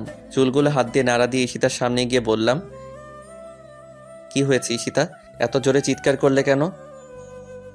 একটা গুন্ডা এসেছিল। কোথায়? তুমি আসার পরে চলে গেছে। তাই? হুম। দুজনেই জোরে হেসে উঠলাম। ঈশিতাকে ড্রেসিং এর আয়নার সামনে থেকে কোলে তুলে নিলাম। তারপর বিছানার দিকে এগিয়ে যেতে লাগলাম। ঈশিতা তার হাত দিয়ে আমার গলা জড়িয়ে ধরেছে। বিছানার কাছে নিয়ে ওকে শুইয়ে দিলাম। ঈশিতা চোখ বন্ধ করে জোরে জোরে নিঃশ্বাস নিতে লাগলো। আমি ঈশিতার সেই নিঃশ্বাসের আওয়াজ স্পষ্ট শুনতে পারছি। আমি আস্তে আস্তে ঈশিতার গোলাপি ঠোঁট জোড়ার দিকে এগিয়ে যাচ্ছি। ঈশিতার বুক খুব দ্রুত ওঠানামা করছে। আমি যখন ঈশিতার ঠোঁট জোড়াগুলো নিজের আয়ত্তে নিয়ে নেব এমন সময় ঈশিতার দিকে তাকালাম। ওর কপালে অল্প অল্প ঘামের ফোঁটা, ঠোঁটগুলো শুকিয়ে একটা থেকে আরেকটা আলাদা হয়ে আছে। ঈশিতার গরম উষ্ণ নিঃশ্বাস আমার মুখের উপর পড়ছে। নিজেকে এক অজানা জগতে হারিয়ে ফেলছি। আমি ঈশিতার ঠোঁট জোড়ার কাছে আমার ঠোঁট জোড়া নিয়ে ফিরিয়ে আনলাম। পরক্ষণে ঈশিতা তার চোখ খুলে তাকালো এবং বলতে লাগলো, কি হলো? না কিছু না। সরো আমার উপর থেকে, খালামণি ডাকছে। কেউ ডাকছে না, চুপচাপ শুয়ে থাকো। ঈশিতা আমার কথা মতো চুপ হয়ে শুয়ে রইল। এবারও আমি ঈশিতার ঠোঁট জোড়ার কাছে আমার ঠোঁট জোড়া নিলাম। ঈশিতা চোখ বন্ধ করে জোরে জোরে নিঃশ্বাস ফেলছে আর কারো ঠোঁটের স্পর্শ পাওয়ার জন্য তার ঠোঁটগুলো অল্প অল্প কাঁপুন তুলছে। আমি আস্তে আস্তে ঈশিতার ঠোঁটগুলো নিজের আয়ত্তে নিয়ে নিলাম। দুজনের গরম উষ্ণ নিঃশ্বাস মিলে একাকার হয়ে গেল। ঈশিতা তার হাত দিয়ে আমার চুল খামচে ধরেছে। কতক্ষণ পর্যন্ত দুজন বিভোর হয়েছিলাম ভালোবাসার মধুময় ফিলিংসে বলতে পারবো না। কিছুক্ষণ পর ঈশিতা আমাকে ধাক্কা দিয়ে নিচে ফেলে আমার বুকে এসে শুয়ে পড়ল এবং জোরে জোরে হাঁপাতে লাগলো। আমি বড় বড় কয়েকটা নিঃশ্বাস নিয়ে ঈশিতাকে বললাম, এখন ওঠো, আমার একটু বাইরে যেতে হবে। বাইরে কেন? আমার একটু কাজ আছে। না, কোথাও যেতে পারবে না। আমি এখন ঘুমাবো। ঘুমাবে ভালো কথা, বালিশে ঘুমাও। না, আমি তোমার বুকে ঘুমাবো। আমি বলছি না তোমার বুকটা শুধু আমার জন্য বরাদ্দ। এখন কোনো কথা নয়। গতকাল রাতে ঘুমাতে পারি নাই তোমার জন্য। এখন আমি ঘুমাবো, তুমি চুপচাপ শুয়ে থাকো। আরে এই দিনের বেলা আমার ঘুমে ধরবে না তো? ঘুমে না ধরলেও তোমার শুয়ে থাকতে হবে। যতক্ষণ পর্যন্ত আমি ঘুমাবো ততক্ষণ পর্যন্ত একদম নড়াচড়া করবে না। নড়াচড়া করলে কিন্তু একদম মেরে ফেলবো। পাগলি একটা। কি আর করা, বাধ্য হয়ে বুকে নিয়ে শুয়ে আছি। এই দিনের বেলা তো ঘুম আসবে না। ঈশিতার দিকে তাকিয়ে দেখি চোখের পাতা একবার খুলে একবার বন্ধ করে, ছোট বাচ্চাদের মতো চুপটি করে আমার বুকে শুয়ে আছে। ওর লম্বা চুলগুলো দিয়ে মুখের একপাশ ঢাকা। ওকে ঘুমন্ত অবস্থায় খুব মায়াবী লাগছে। মুখের চুলগুলোতে হাত দিয়ে সরিয়ে কপালে একটা চুমু এঁকে দিলাম। ঈশিতা সাথে সাথে একটু নড়ে চড়ে আমাকে শক্ত করে জড়িয়ে ধরল। ঈশিতাকে বুকে নিয়ে শুয়ে থাকতে থাকতে কখন যে নিজেই ঘুমিয়ে গেলাম বলতে পারবো না। বিকাল 5টা ঈশিতা আমাকে ঘুম থেকে ডেকে তুলে তাড়াতাড়ি ওয়াশরুমে পাঠিয়ে দিল। আজকে নাকি ওকে ওর পছন্দের জায়গায় নিয়ে যেতে হবে। ওয়াশরুম থেকে বের হয়ে দেখি ঈশিতা দাঁড়িয়ে আছে তোয়ালে হাতে। আমার ভেজা চুলগুলো তোয়ালে দিয়ে মুছে দিল। তারপর আমার পছন্দের নীল কালারের একটা পাঞ্জাবি এনে দিয়ে বলল, তাড়াতাড়ি এটা পরো। আমার প্রিয় কালারের পাঞ্জাবি কোথায় পেয়েছো জিজ্ঞাসা করতেই বলল, চাকরির প্রথম মাসের টাকা দিয়ে তোমার জন্য এই পাঞ্জাবি কিনেছিলাম। আমি রেডি হয়ে ড্রয়িং রুমের সোফায় বসে আছি। ঈশিতা এখন আসার কোনো খবর নাই। মেয়েদের সাজতে এত সময় লাগে কেন? হঠাৎ করে লক্ষ্য করে দেখি ঈশিতা সিঁড়ি দিয়ে নিচে নামছে। আমি পলকহীন দৃষ্টি নিয়ে ঈশিতার দিকে তাকিয়ে আছি। আমি যেন চোখ সরাতে পারছি না। আকাশি কালার শাড়ির কুচিগুলো এত সুন্দর করে দিয়েছি যে মনে হচ্ছে যে মেশিনে কুচিগুলো দিয়ে ক্লিপ লাগিয়ে দিয়েছে। দুহাত ভর্তি নীল চুড়ি, কপালে লাল টিপ, ঠোঁটে হালকা গোলাপি লিপস্টিক, চোখে গাঢ় করে কাজল, লম্বা রেশমি কালো চুলগুলো কোমর পর্যন্ত ছাড়িয়ে। বাগানের ঠিক উপরে একটা টকটকে লাল গোলাপ। সেই লাল গোলাপটা যেন ঈশিতার সৌন্দর্যটা আরো কয়েক গুণ বাড়িয়ে দিয়েছে। আমি মুগ্ধ মহিমায় তাকিয়ে আছি আমার সিনিয়র বয়সের দিকে, যেন স্বর্গ থেকে উঠে আসা কোনো অপ্সরী আমার সামনে দাঁড়িয়ে। ঈশিতা আমার সামনে এসে হাসি মুখে বলতে লাগলো, দেখো তো আমাকে কেমন লাগছে। অনেক সুন্দর লাগছে। শুধু সুন্দর লাগছে? আমি ঈশিতার দিকে তাকিয়ে দেখি হাসি উজ্জ্বল চেহারাটা মুহূর্তের মধ্যে ফ্যাকাশে হয়ে গেল। হয়তো মনে মনে বলছে, আমি এতক্ষণ লাগিয়ে এত সুন্দর করে সাজলাম আর ওর কিনা বলছে শুধু সুন্দর লাগছে। আমি ঈশিতার ফ্যাকাশে চেহারা দেখে বলতে শুরু করলাম, তোমাকে সত্যি অনেক সুন্দর লাগছে। তোমাকে এতটাই সুন্দর লাগছে যে আমি তোমার কাছ থেকে চোখ সরাতে পারছি না। তোমার এই সৌন্দর্যের কাছে স্বর্গের যে কোনো অপ্সরীয় হার মানতে হবে। ঈশিতা আমার মুখে তার সৌন্দর্যের প্রশংসা শুনে মুচকি হেসে বলল, হইছে, আর বলতে হবে না, চলো। ঈশিতাকে নিয়ে ঈশিতার পছন্দের একটা পার্কে চলে গেলাম। সূর্য মামা যতক্ষণ না পশ্চিম আকাশে হেলে পড়েছে ততক্ষণ পর্যন্ত দুজন পার্কে বসেছিলাম। দিনের আলোকে বিদায় জানিয়ে সন্ধ্যা যখন চারপাশকে গ্রাস করবে তখন দুজন হাত ধরে হাঁটতে শুরু করলাম অসংখ্য বাতিধারা ভরপুর শহরের সুন্দর রাস্তায়। ঈশিতা একটু থেমে থেমে হাঁটছে। আমি বালিকাকে জিজ্ঞাসা করলাম, কি হলো, খিদে লেগেছে? ঈশিতা মাথা নাড়িয়ে হ্যাঁ বলল। তাহলে চলো একটা রেস্টুরেন্টে খেয়ে বাসায় চলে যাব। দুজনে হাঁটছি। হঠাৎ করে একটু দূরে একটা ফুচকার দোকান দেখা যাচ্ছে। ঈশিতা ফুচকার দোকানটা দেখে খুশি হয়ে দৌড়ে ফুচকার দোকানের সামনে চলে গেল। আমি যে ঈশিতার সাথে আছি তার খেয়ালই নাই। আমি আস্তে আস্তে হাঁটছি। ঈশিতা ফুচকার দোকানের সামনে গিয়ে পিছনে ফিরে তাকালো। আমাকে দেখতে পাচ্ছে না। তার চোখ জোড়া পাগলের মতো আমাকে খুঁজতে লাগলো, এদিক ওদিক তাকাচ্ছে। পরক্ষণে আমি যখন তার সামনে গেলাম সে দৌড়ে আমার কাছে আসলো এবং হাঁপাতে হাঁপাতে বলতে লাগলো, কোথায় ছিলে তুমি? তুমি এত আস্তে আস্তে হাঁটো কেন? আমি তো ভয় পেয়ে গেছিলাম। তুমি তো আমাকে রাস্তায় ফেলে চলে আসছো। সরি, এখন চলো ফুচকা খাবো। কিসের ফুচকা? ফুচকা ভালো না, চলো রেস্টুরেন্টে কিছু খেয়ে তারপর বাসায় চলে যাব। না, আমি রেস্টুরেন্টে খাবো না, আমি ফুচকা খাবো। ফুচকা ভালো না তো, এগুলো খেলে পেটে সমস্যা হবে। তার চেয়ে ভালো রেস্টুরেন্টে কিছু খেয়ে তারপর বাসায় চলে যাবে। না, আমি ফুচকাই খাবো। বালিকাকে কোনোভাবে বোঝাতে পারলাম না। বালিকা দৌড়ে গিয়ে 3 প্লেট ফুচকা অর্ডার দিল। 2টাই ঝাল একটু বেশি আর একটা একটু কম। আমি বালিকাকে জিজ্ঞাসা করলাম, 3 প্লেট ফুচকা কেন আর একটাই ঝাল কম, 2টাই বেশি কেন? ঈশিতা উত্তর দিল, দুটো আমি খাবো, সে দুটো এই ঝাল বেশি। তুমি একটা খাবে, ওটায় ঝাল একটু কম। তুমি তো আবার ঝাল বেশি খেতে পারো না। বালিকা আমার জন্য ঝাল ছাড়া 1 প্লেট ফুচকা অর্ডার দিল। বালিকা মনে করেছে আমি আগে সেই পিচ্চি ফারাবি রয়ে গেছি। মাথায় একটা দুষ্টুমি বুদ্ধি এসে চাপলো। ফুচকাওয়ালা মামাকে কিছু টাকা দিয়ে বললাম, একটার মধ্যে প্রচুর ঝাল দিবে আর তোমার ড্রামের সব পানি ফেলে দিবে। বালিকা যদি জিজ্ঞেস করে তোমার এখানে পানি আছে নি, তুমি না বলবে। কোনো দোকানের কথা জিজ্ঞাসা করলে বলবে 30 মিনিটের মতো লাগবে। যেই ভাবা সেই কাজ। ফুচকাওয়ালা মামা 1 প্লেট ফুচকা প্রচুর ঝাল দিয়ে আমাকে দিল, আর ঈশিতাকে 2 প্লেট। আমি ফুচকা মুখে দিয়ে দেখে আসলেই প্রচুর ঝাল দিয়েছে। ঈশিতা আমার দিকে না তাকিয়ে চোখ বুজে খাওয়া শুরু করেছে। বালিকা কিছুক্ষণের ভিতরে 1 প্লেট ফুচকা শেষ করে ফেললো। আমি ঝালের কারণে অল্প অল্প মুখে দিচ্ছি। ঈশিতা আরেক প্লেট ফুচকা প্রায় শেষের দিকে। তখন আমি ঝালের কারণে চেঁচিয়ে উঠলাম, সত্যি আমার অনেক ঝাল লেগেছে। ঝালের কারণে চোখ দিয়ে পানি চলে আসছে। ঈশিতা বলতে লাগলো, কি হয়েছে? আমার প্রচুর ঝাল লেগেছে। তোমার এটাই তো ঝাল দেয় না? ঝাল না দিলে কি আমি স্বাদে চিল্লাচ্ছি? ঈশিতা আমার দিকে লক্ষ্য করে দেখে আসলে ঝালের কারণে আমার চেহারা পুরো লাল হয়ে গিয়েছে, চোখ দিয়ে পানি পড়ছে। ঈশিতা ফুচকার প্লেটটা রেখে তাড়াতাড়ি ফুচকাওয়ালা মামার কাছে গিয়ে বলতে লাগলো, তাড়াতাড়ি পানি দেন। পানি তো নাই ম্যাডাম। কি বলছেন আপনি? আপনাকে না না করেছি ওর এটার মধ্যে ঝাল না দেওয়ার জন্য? আপনি ঝাল দিলেন কেন ওইটায়? ম্যাডাম ভুলে ঝাল পড়ে গেছে। এদিকে আমি ঝালের কারণে চিল্লিয়ে যাচ্ছি। ঈশিতা দৌড়ে আমার কাছে এসে বলল, ঝাল কি বেশি লেগেছে? আমি ঈশিতার কথার কোনো জবাব দিচ্ছি না। চোখ দিয়ে অজর ধারায় পানি পড়ছে। এখন কি করব আমি? এখানে তো পানিও নেই। কিছু একটা করো প্লিজ, তাড়াতাড়ি। আমি ঝালের কারণে মরে যাচ্ছি। হায় আল্লাহ, এখন আমি কি করব? কি জন্য আমি ফুচকা খেতে এসেছিলাম? ওই ফুচকাওয়ালা ব্যাটার জন্য এই অবস্থা। ঈশিতা পানির জন্য দৌড়াদৌড়ি শুরু করে দিল।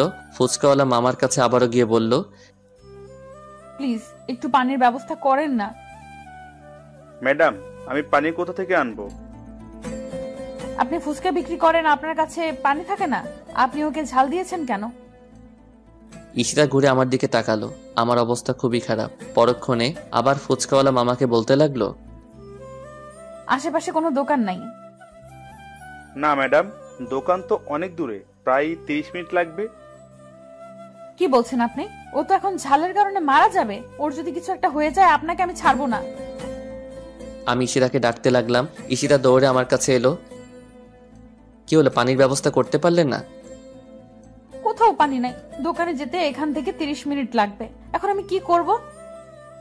কিছু একটা করো প্লিজ। ঈশিতা কি করবে বুঝতে পারছে না। দিশেহারা হয়ে গেল।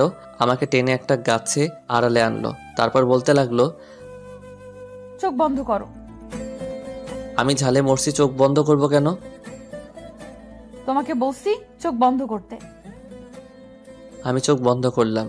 সাথে সাথে ঈশিতা আমার ঠোঁট জোড়া ওর আয়ত্তে নিয়ে নিল। অতিরিক্ত ঝাল আর ঈশিতার মধুমাখা চুম্বন দুইটা একত্রিত করে মুখের ভিতরে এক অন্যরকম ফিলিংসের আভাস সৃষ্টি করেছে। মনে হচ্ছে আমার সব ঝাল ঈশিতা তার মধুমাখা ঠোঁট দিয়ে সব চুষে নিচ্ছে। কিছুক্ষণ পর ঈশিতা আমার ঠোঁট ছেড়ে দিয়ে জিজ্ঞাসা করতে লাগলো, ঝাল কমেছে? আমি মাথা নাড়িয়ে না বললাম। সাথে সাথে ঈশিতা আবারও এক চুম্বনে হারিয়ে গেল। ঈশিতার এবারে চুম্বনে আমার মুখের ঝালটাকে একেবারে নিস্তব্ধ করে দিয়েছে। এভাবে ঈশিতা 3 বার আমার ঠোঁট ও আয়ত্তে নেওয়ার পর বলতে লাগলো, এবার ঝাল কমেছে? আমি একটু হেসে বললাম, না। সাথে সাথে ঈশিতা আমার বুকে 2-3 ঘুষি মেরে বলল, লুচু কোথাকার।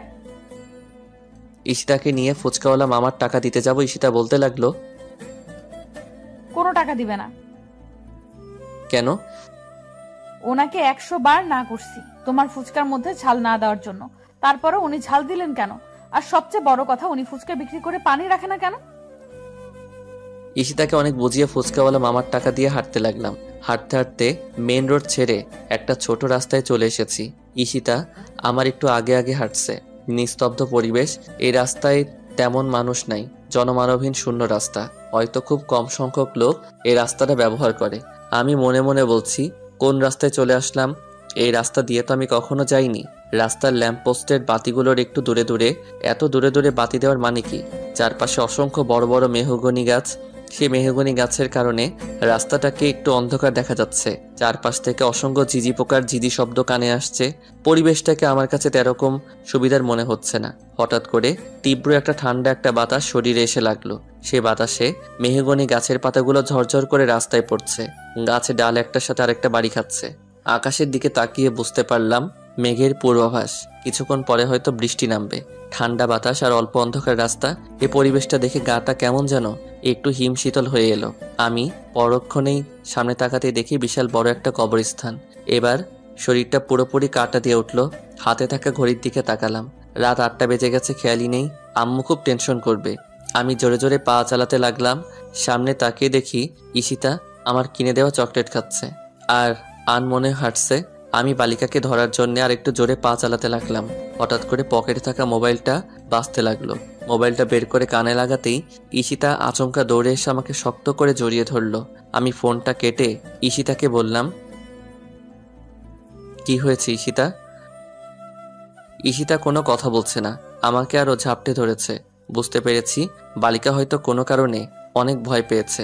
আমি হাত দিয়ে ঈশিতার মাথাটা বুক থেকে তুলবো, কিন্তু ঈশিতা আমাকে আরো শক্ত করে জড়িয়ে ধরে। না, সত্যি অনেক ভয় পেয়েছে।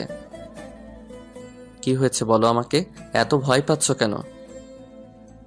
ঈশিতা তার ভয়ে কাপা গলায় বলল, সামনে তাকিয়ে দেখো। আমি ঈশিতার কথা শুনে ভয়ে ডোক গিলে ফেললাম। ভয়ে ভয়ে আস্তে আস্তে সামনে তাকালাম। না, কিছুই দেখতে পাচ্ছি না। আবারও ঈশিতাকে জিজ্ঞাসা করলাম, কই? সামনে তো কিছুই নাই। ঈশিতা এবার বলতে লাগলো, কবরস্থানের কোনায় বড় গাছের নিচে তাকিয়ে দেখো। এবার সত্যি সত্যি ঈশিতার কথা শুনে গলা শুকিয়ে গিয়েছে। কবরস্থানের দিকে চোখ তুলে তাকাবো, সে সাহসটুকু পাচ্ছি না। ঈশিতাকে জড়িয়ে ধরে ভয়ে ভয়ে কবরস্থানের কোনায় গাছটার দিকে চোখ তুলে তাকাতেই ভয়ে শরীরটা কেঁপে উঠল। গাছটার নিচে একজন মহিলা মনে হয় দাঁড়িয়ে আছে। দূর থেকে বেশি বোঝা যাচ্ছে না, কিন্তু পরনে সাদা ধবধবে কাপড়, এটা বোঝা যাচ্ছে। কি হতে পারে? এটা কোনো মানুষ না অন্য কিছু? আর এই জনমানবহীন রাস্তায় মানুষ আসবে কোথা থেকে? 20 মিনিট ধরে এই রাস্তা দিয়ে হাঁটছি, একটা মানুষও তো দেখতে পাইনি। আর মানুষ হলেও এই রাতের বেলা কবরস্থানের কোনায় কি করবে? তার মানে কি অন্য কিছু? ভূত, প্রেত, জিন? ঈশিতা বলতে লাগলো, কি দেখতে পেয়েছো? কি ওটা? এই তো কোনো মানুষ টানুষ হবে। মানুষ হলে রাতের বেলা কবরস্থানের কোনায় কি করবে? আর পরনে সাদা কাপড় থাকবে কেন? মানুষ কি সাদা কাপড় পরে না? পরে, কিন্তু রাতের বেলা সাদা কাপড় পরে কবরস্থানের কোনায় কি করবে? আমার কিন্তু খুব ভয় করছে। চলো আমরা অন্য রাস্তা দিয়ে চলে যাই। অন্য রাস্তায় দিয়ে গেলে বাসায় যেতে অনেক রাত হয়ে যাবে। তাহলে কি করবে এখন? ঈশিতার কথা শুনে ভাবতে লাগলাম কি করা যায়। রাতের বেলা কবরস্থানের কোনায় কি হতে পারে এটা? হঠাৎ করে মনে হলো কবরস্থান তো পাক পবিত্র জায়গা, ওইখানে তো কোনো খারাপ জিনিস থাকে না। তাহলে ওটাও কোনো খারাপ জিনিস না, হয়তো কোনো পাগল টাগল হবে। এর আগেও একবার ভয় পেয়েছিলাম। রাতে বন্ধুদের সাথে আড্ডা দিয়ে বাসায় ফিরছিলাম। রাত 1টা। রাস্তার মোড়ে দেখি একজন মহিলা দাঁড়িয়ে আছে, এলোমেলো চুলে। মহিলাটাকে অনেকটা অদ্ভুত দেখা যাচ্ছিল। ওই দিন অনেকটা ভয় পেয়েছিলাম। পরে জানতে পারি ওটা একটা পাগল ছিল। আজ হয়তো ওরকমই কিছু একটা হবে। আমি ঈশিতাকে বললাম, চলো আস্তে আস্তে হাঁটতে থাকি, দেখি এটা কি হতে পারে। ঈশিতা আমার পিছনে তার দুহাত দিয়ে আমার হাত শক্ত করে ধরেছে। যত সামনে আগাচ্ছি ততই ভয় লাগছে। দোয়া দুরুদ যা মুখস্থ ছিল সব পড়তে লাগলাম। ঈশিতা আমার হাত এতটাই শক্ত করে ধরেছে যে মনে হচ্ছে ঈশিতার হাতে বড় বড় নখগুলো আমার হাতের ভিতরে ঢুকে যাচ্ছে। হঠাৎ করে ঈশিতা বলতে লাগলো, আর সামনে যাওয়ার দরকার নাই, চলো আমরা অন্য রাস্তা দিয়ে চলে যাই। আমার না খুব ভয় করছে। এত ভয় পাবার কি আছে? আমি আছি তো নাকি? কিচ্ছু হবে না, আমরা এই রাস্তা দিয়ে যাব। ঈশিতা বলতে লাগলো, আমার কি মনে হচ্ছে জানো? কি? আমার মনে হচ্ছে এটা কোনো কবর থেকে ওঠা মানুষ। দেখো না, সাদা কাপড় পরা। এবার ঈশিতার কথা শুনে আরেকটু ভয় পেয়ে গেলাম। এই বালিকা তো আজকে ভয় পাইয়েই মেরে ফেলবে। ব্যাককল মাইয়া, কবর থেকে কোনো মানুষ উঠতে পারে? আমি ঈশিতাকে ধমক দিয়ে বললাম, চুপ করো, এই আধুনিক যুগে কি আবোল তাবোল কথা? কবর থেকে কখনো মানুষ উঠতে পারে? দোয়া দরুদ পড়ে সামনে আগাতে লাগলাম। না, এত দোয়া দরুদ পড়ছি, কিন্তু জিনিসটা ওখান থেকে এক চুল পরিমাণও নড়ছে না। অন্য জিনিস হলে তো এতক্ষণে এখান থেকে চলে যাওয়ার কথা। তার মানে নিশ্চয়ই কোনো পাগল। এবার ভয়ে অনেকটা কেটে গেছে। ঈশিতার দিকে লক্ষ্য করে দেখি ভয়ে একদম চুপসে গেছে, কোনো কথা বলছে না। গুটি গুটি পায়ে আমার হাতটা শক্ত করে ধরে হাঁটছে। আমি ঈশিতাকে জিজ্ঞাসা করলাম, ঈশিতা, হুম। আমরা ওটা সামনে যাওয়ার পরে ওটা যদি আমাদেরকে দৌড়ানি দেয়? কি বলছো তুমি? আমার কিন্তু অনেক ভয় করছে। প্লিজ চলো, অন্য রাস্তা দিয়ে চলে যাই। ভয় পাওয়ার কিছু নেই। আচ্ছা, ওটার সামনে গেলে ওই জিনিসটা যদি আমাকে না ধরে তোমাকে ধরে, তাহলে কি করবে? কি করব মানে? কিছু করব না। কেন? তুমি আছো তো। আমি কি করব? তুমি আমাকে বাঁচাবে। ওই সময় তো আমার জান বাঁচানো ফরজ। তোমাকে কিভাবে বাঁচাবো? কি? তুমি আমাকে বাঁচাবে না? আরে আরে ওই সময় আমি বাঁচলে এনে তোমাকে বাঁচাবো। আমি কিন্তু এখন কান্না করব। আমি আরেকটু মজা নেওয়ার জন্য বললাম, ঈশিতা, তোমার পিছনে তাকিয়ে দেখো। বালিকা ভয় পেয়ে চিৎকার দিয়ে আমাকে শক্ত করে জড়িয়ে ধরলো। কোনোভাবে ঈশিতার মাথা আমার বুক থেকে তুলতে পারছি না। অনেকক্ষণ পরে বুক থেকে মাথাটা তুললাম, দেখি বালিকা কান্না করে দিয়েছে। আমি জিজ্ঞাসা করলাম, কি ভয় পেয়েছো? বালিকা কান্নার কারণে মাথা ঝাঁকি দিয়ে হ্যাঁ শব্দ উচ্চারণ করলো। না, অনেকটা ভয় পেয়ে গিয়েছে। আমি ঈশিতার মাথাটা তুলে চোখের পানি মুছে দিয়ে বললাম, পাগলি একটা, এত ভয় পাবার কি, আমি আছি তো। ঈশিতা আমার হাত শক্ত করে ধরে আছে। আমি আস্তে আস্তে সামনে যেতে লাগলাম। ঈশিতা আমাকে থামিয়ে বলতে লাগলো, আর সামনে যাওয়ার দরকার নাই। কেন? ওটা যদি তোমার কিছু করে? আমি একটা হাসি দিয়ে মনে মনে বলতে লাগলাম, পাগলি মেয়ে একটা, নিজেও ভয় পাবে আর সেই ভয়ের মধ্যে আমার কথাও চিন্তা করবে। এটাকেই তো ভালোবাসা বলে। নিজে বিপদে থেকেও সেই বিপদের মুহূর্তে প্রিয় মানুষটির কথা চিন্তা করে। আমি ঈশিতাকে বললাম, কিচ্ছু করবে না আমার, চলো। ঈশিতাকে নিয়ে ওই জিনিসটার কাছাকাছি চলে গেলাম। হ্যাঁ, স্পষ্ট দেখতে পাচ্ছি একজন মহিলা দাঁড়িয়ে আছে, সাদা শাড়ি পরে। কিন্তু একজন মহিলা এত রাতে কবরস্থান কোণায় কি করে? হঠাৎ করে লক্ষ্য করলাম মহিলা কি যেন বলছে। মহিলার কথা শোনার জন্য আর একটু সামনে এগিয়ে গেলাম। সামনে গিয়ে পুরোপুরিভাবে বুঝতে পারলাম আমি যা ভেবেছিলাম তাই। একজন পাগল মুখ দিয়ে কি আবল তাবল বিলাপ করছে। ঈশিতাকে নিয়ে দ্রুত কবরস্থানের জায়গা ওভারটেক করে সামনে চলে আসলাম। কিছুক্ষণ হাঁটার পরে দেখতে পেলাম গাড়ি ঘোড়া চলছে, দোকানপাটও আছে। এর ভিতরে গড়ি গড়ি বৃষ্টি পড়া শুরু হয়েছে। তাড়াতাড়ি বাসায় যেতে হবে। একটা রিক্সা ঠিক করলাম, রিক্সায় উঠতে যাব। এমন সময় পকেটের থাকা মোবাইলটা বাজতে লাগলো। আম্মু ফোন দিয়েছে। হ্যাঁ আম্মু, বলো। কোথায় তোরা? এই তো আম্মু, রাস্তায়। রাস্তায় কি করিস? বৃষ্টি আসতেছে, দেখতে পাচ্ছিস না? তাড়াতাড়ি বাসায় আয়। একদম কিন্তু বৃষ্টিতে ভিজবে না, তোর কিন্তু অল্প বৃষ্টিতে ভিজলে জ্বর চলে আসে। আচ্ছা ঠিক আছে, আসতেছি আমরা। ঈশিতা কোথায়? ঈশিতার কাছে ফোনটা দেয়। আমি ফোনটা ঈশিতার কাছে দিলাম। ঈশিতা কিছুক্ষণ আম্মুর সাথে কথা বলে ফোনটা রেখে দিল। আম্মু ঈশিতার কাছে কি বলছে কে জানে। একটা রিক্সা ঠিক করে রিক্সায় উঠতে যাব, এমন সময় ঝুম বৃষ্টি পড়তে শুরু করলো। তাড়াতাড়ি রিক্সায় উঠে ঈশিতা রিক্সার হুডটা টান দিয়ে তুলল। বৃষ্টির মধ্যে রিক্সা চলতে শুরু করলো। রিক্সাওয়ালা মামা একটা পলিথিন কাগজ আমাদের পায়ের কাছে দিল, যেন ভিজে না যায়। ঈশিতা আমার দিকে তাকিয়ে দেখে ঝুম বৃষ্টির কারণে আমার মাথা প্রায় ভিজে যাচ্ছে। ঈশিতা জানে যে আমি অল্প বৃষ্টিতে ভিজলে আমার জ্বর চলে আসে, তাই ঈশিতা তাড়াতাড়ি পায়ের কাছ থেকে পলিথিন কাগজটা তুলে আমার মাথায় ধরলো। আমি ঈশিতার দিকে তাকিয়ে হাত দিয়ে কাগজটা ধরলাম। বৃষ্টি বেড়েই চলেছে।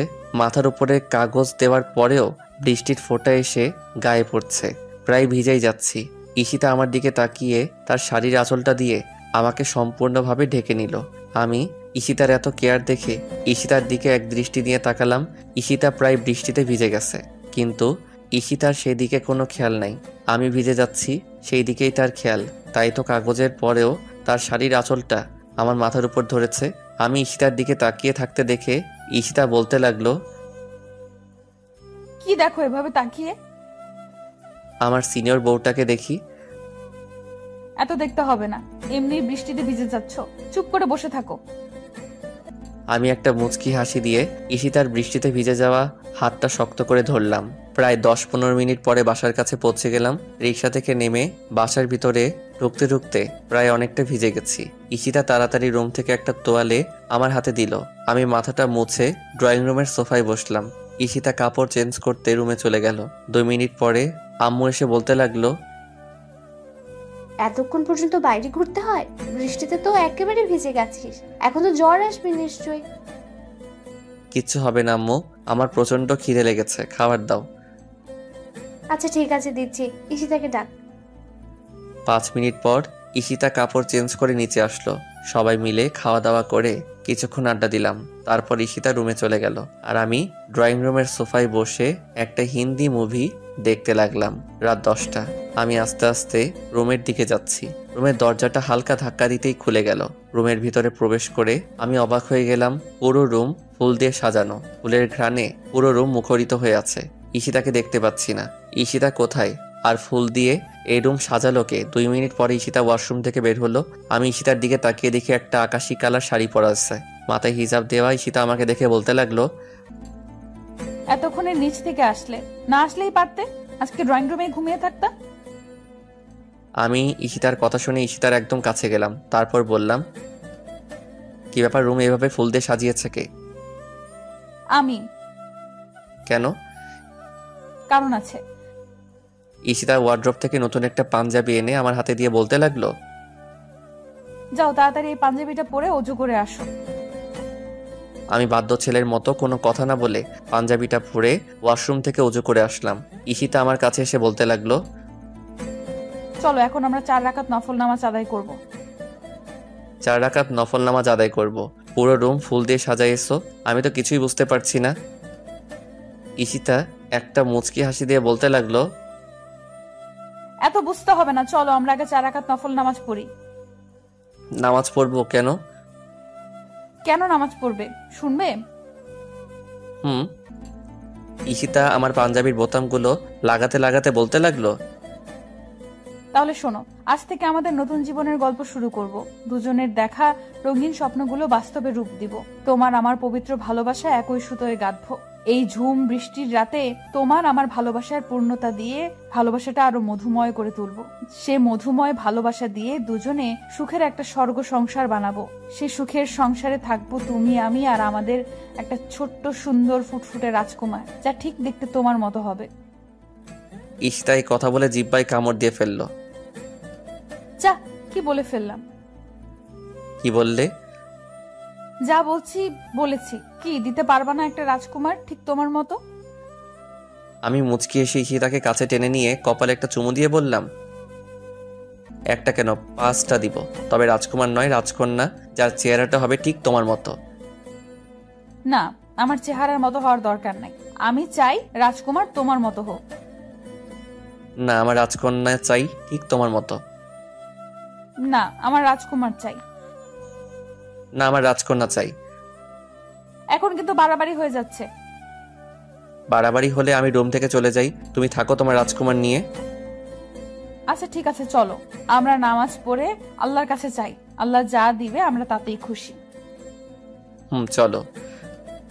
দুজনে 4 রাকাত নফল নামাজ পড়লাম এবং আমরা নেক সন্তান দেওয়ার জন্য আল্লাহর কাছে দোয়া চাইলাম। নামাজ শেষ করে আমি ঈশিতাকে কোলে তুলে নিয়ে আস্তে আস্তে বিছানার দিকে এগিয়ে যেতে লাগলাম। আজ এই ঝুম বৃষ্টির রাতে আমাদের ভালোবাসা পাবে পূর্ণতা, হবে দুটো দেহের মধুর মিলন। হারিয়ে যাবো আজ সুখের এক স্বর্গরাজ্যে। আজ ইচ্ছে ডানা মেলে উড়ে বেড়াবো ওই দূর নীল আকাশে। রংধনুর 7 রঙে রাঙাবে আজ আমাদের জীবন। ভালোবাসার ছোট নৌকায় পাল তুলে পাড়ি দিব ওই দূর মহাসাগর। আজকের পর থেকে আমার জীবন নতুন এক অধ্যায়ের সূচনা হবে। প্রেমের নতুন একটা গল্প শুরু হবে। সেই প্রেমের নতুন গল্পের ভিতরে থাকবে রাগ, অভিমান, ঝগড়া, খুনসুটি, আর অফুরন্ত ভালোবাসা, অটুট বিশ্বাস, আর দু চোখে দেখা হাজারো রঙিন স্বপ্ন। যতদিন থাকবো ক্ষণিকের এই দুনিয়াতে, কষ্ট নামের কোনো ঝড়ো হাওয়া যেন না আসে আমাদের এই অফুরন্ত ভালোবাসার বন্ধনে।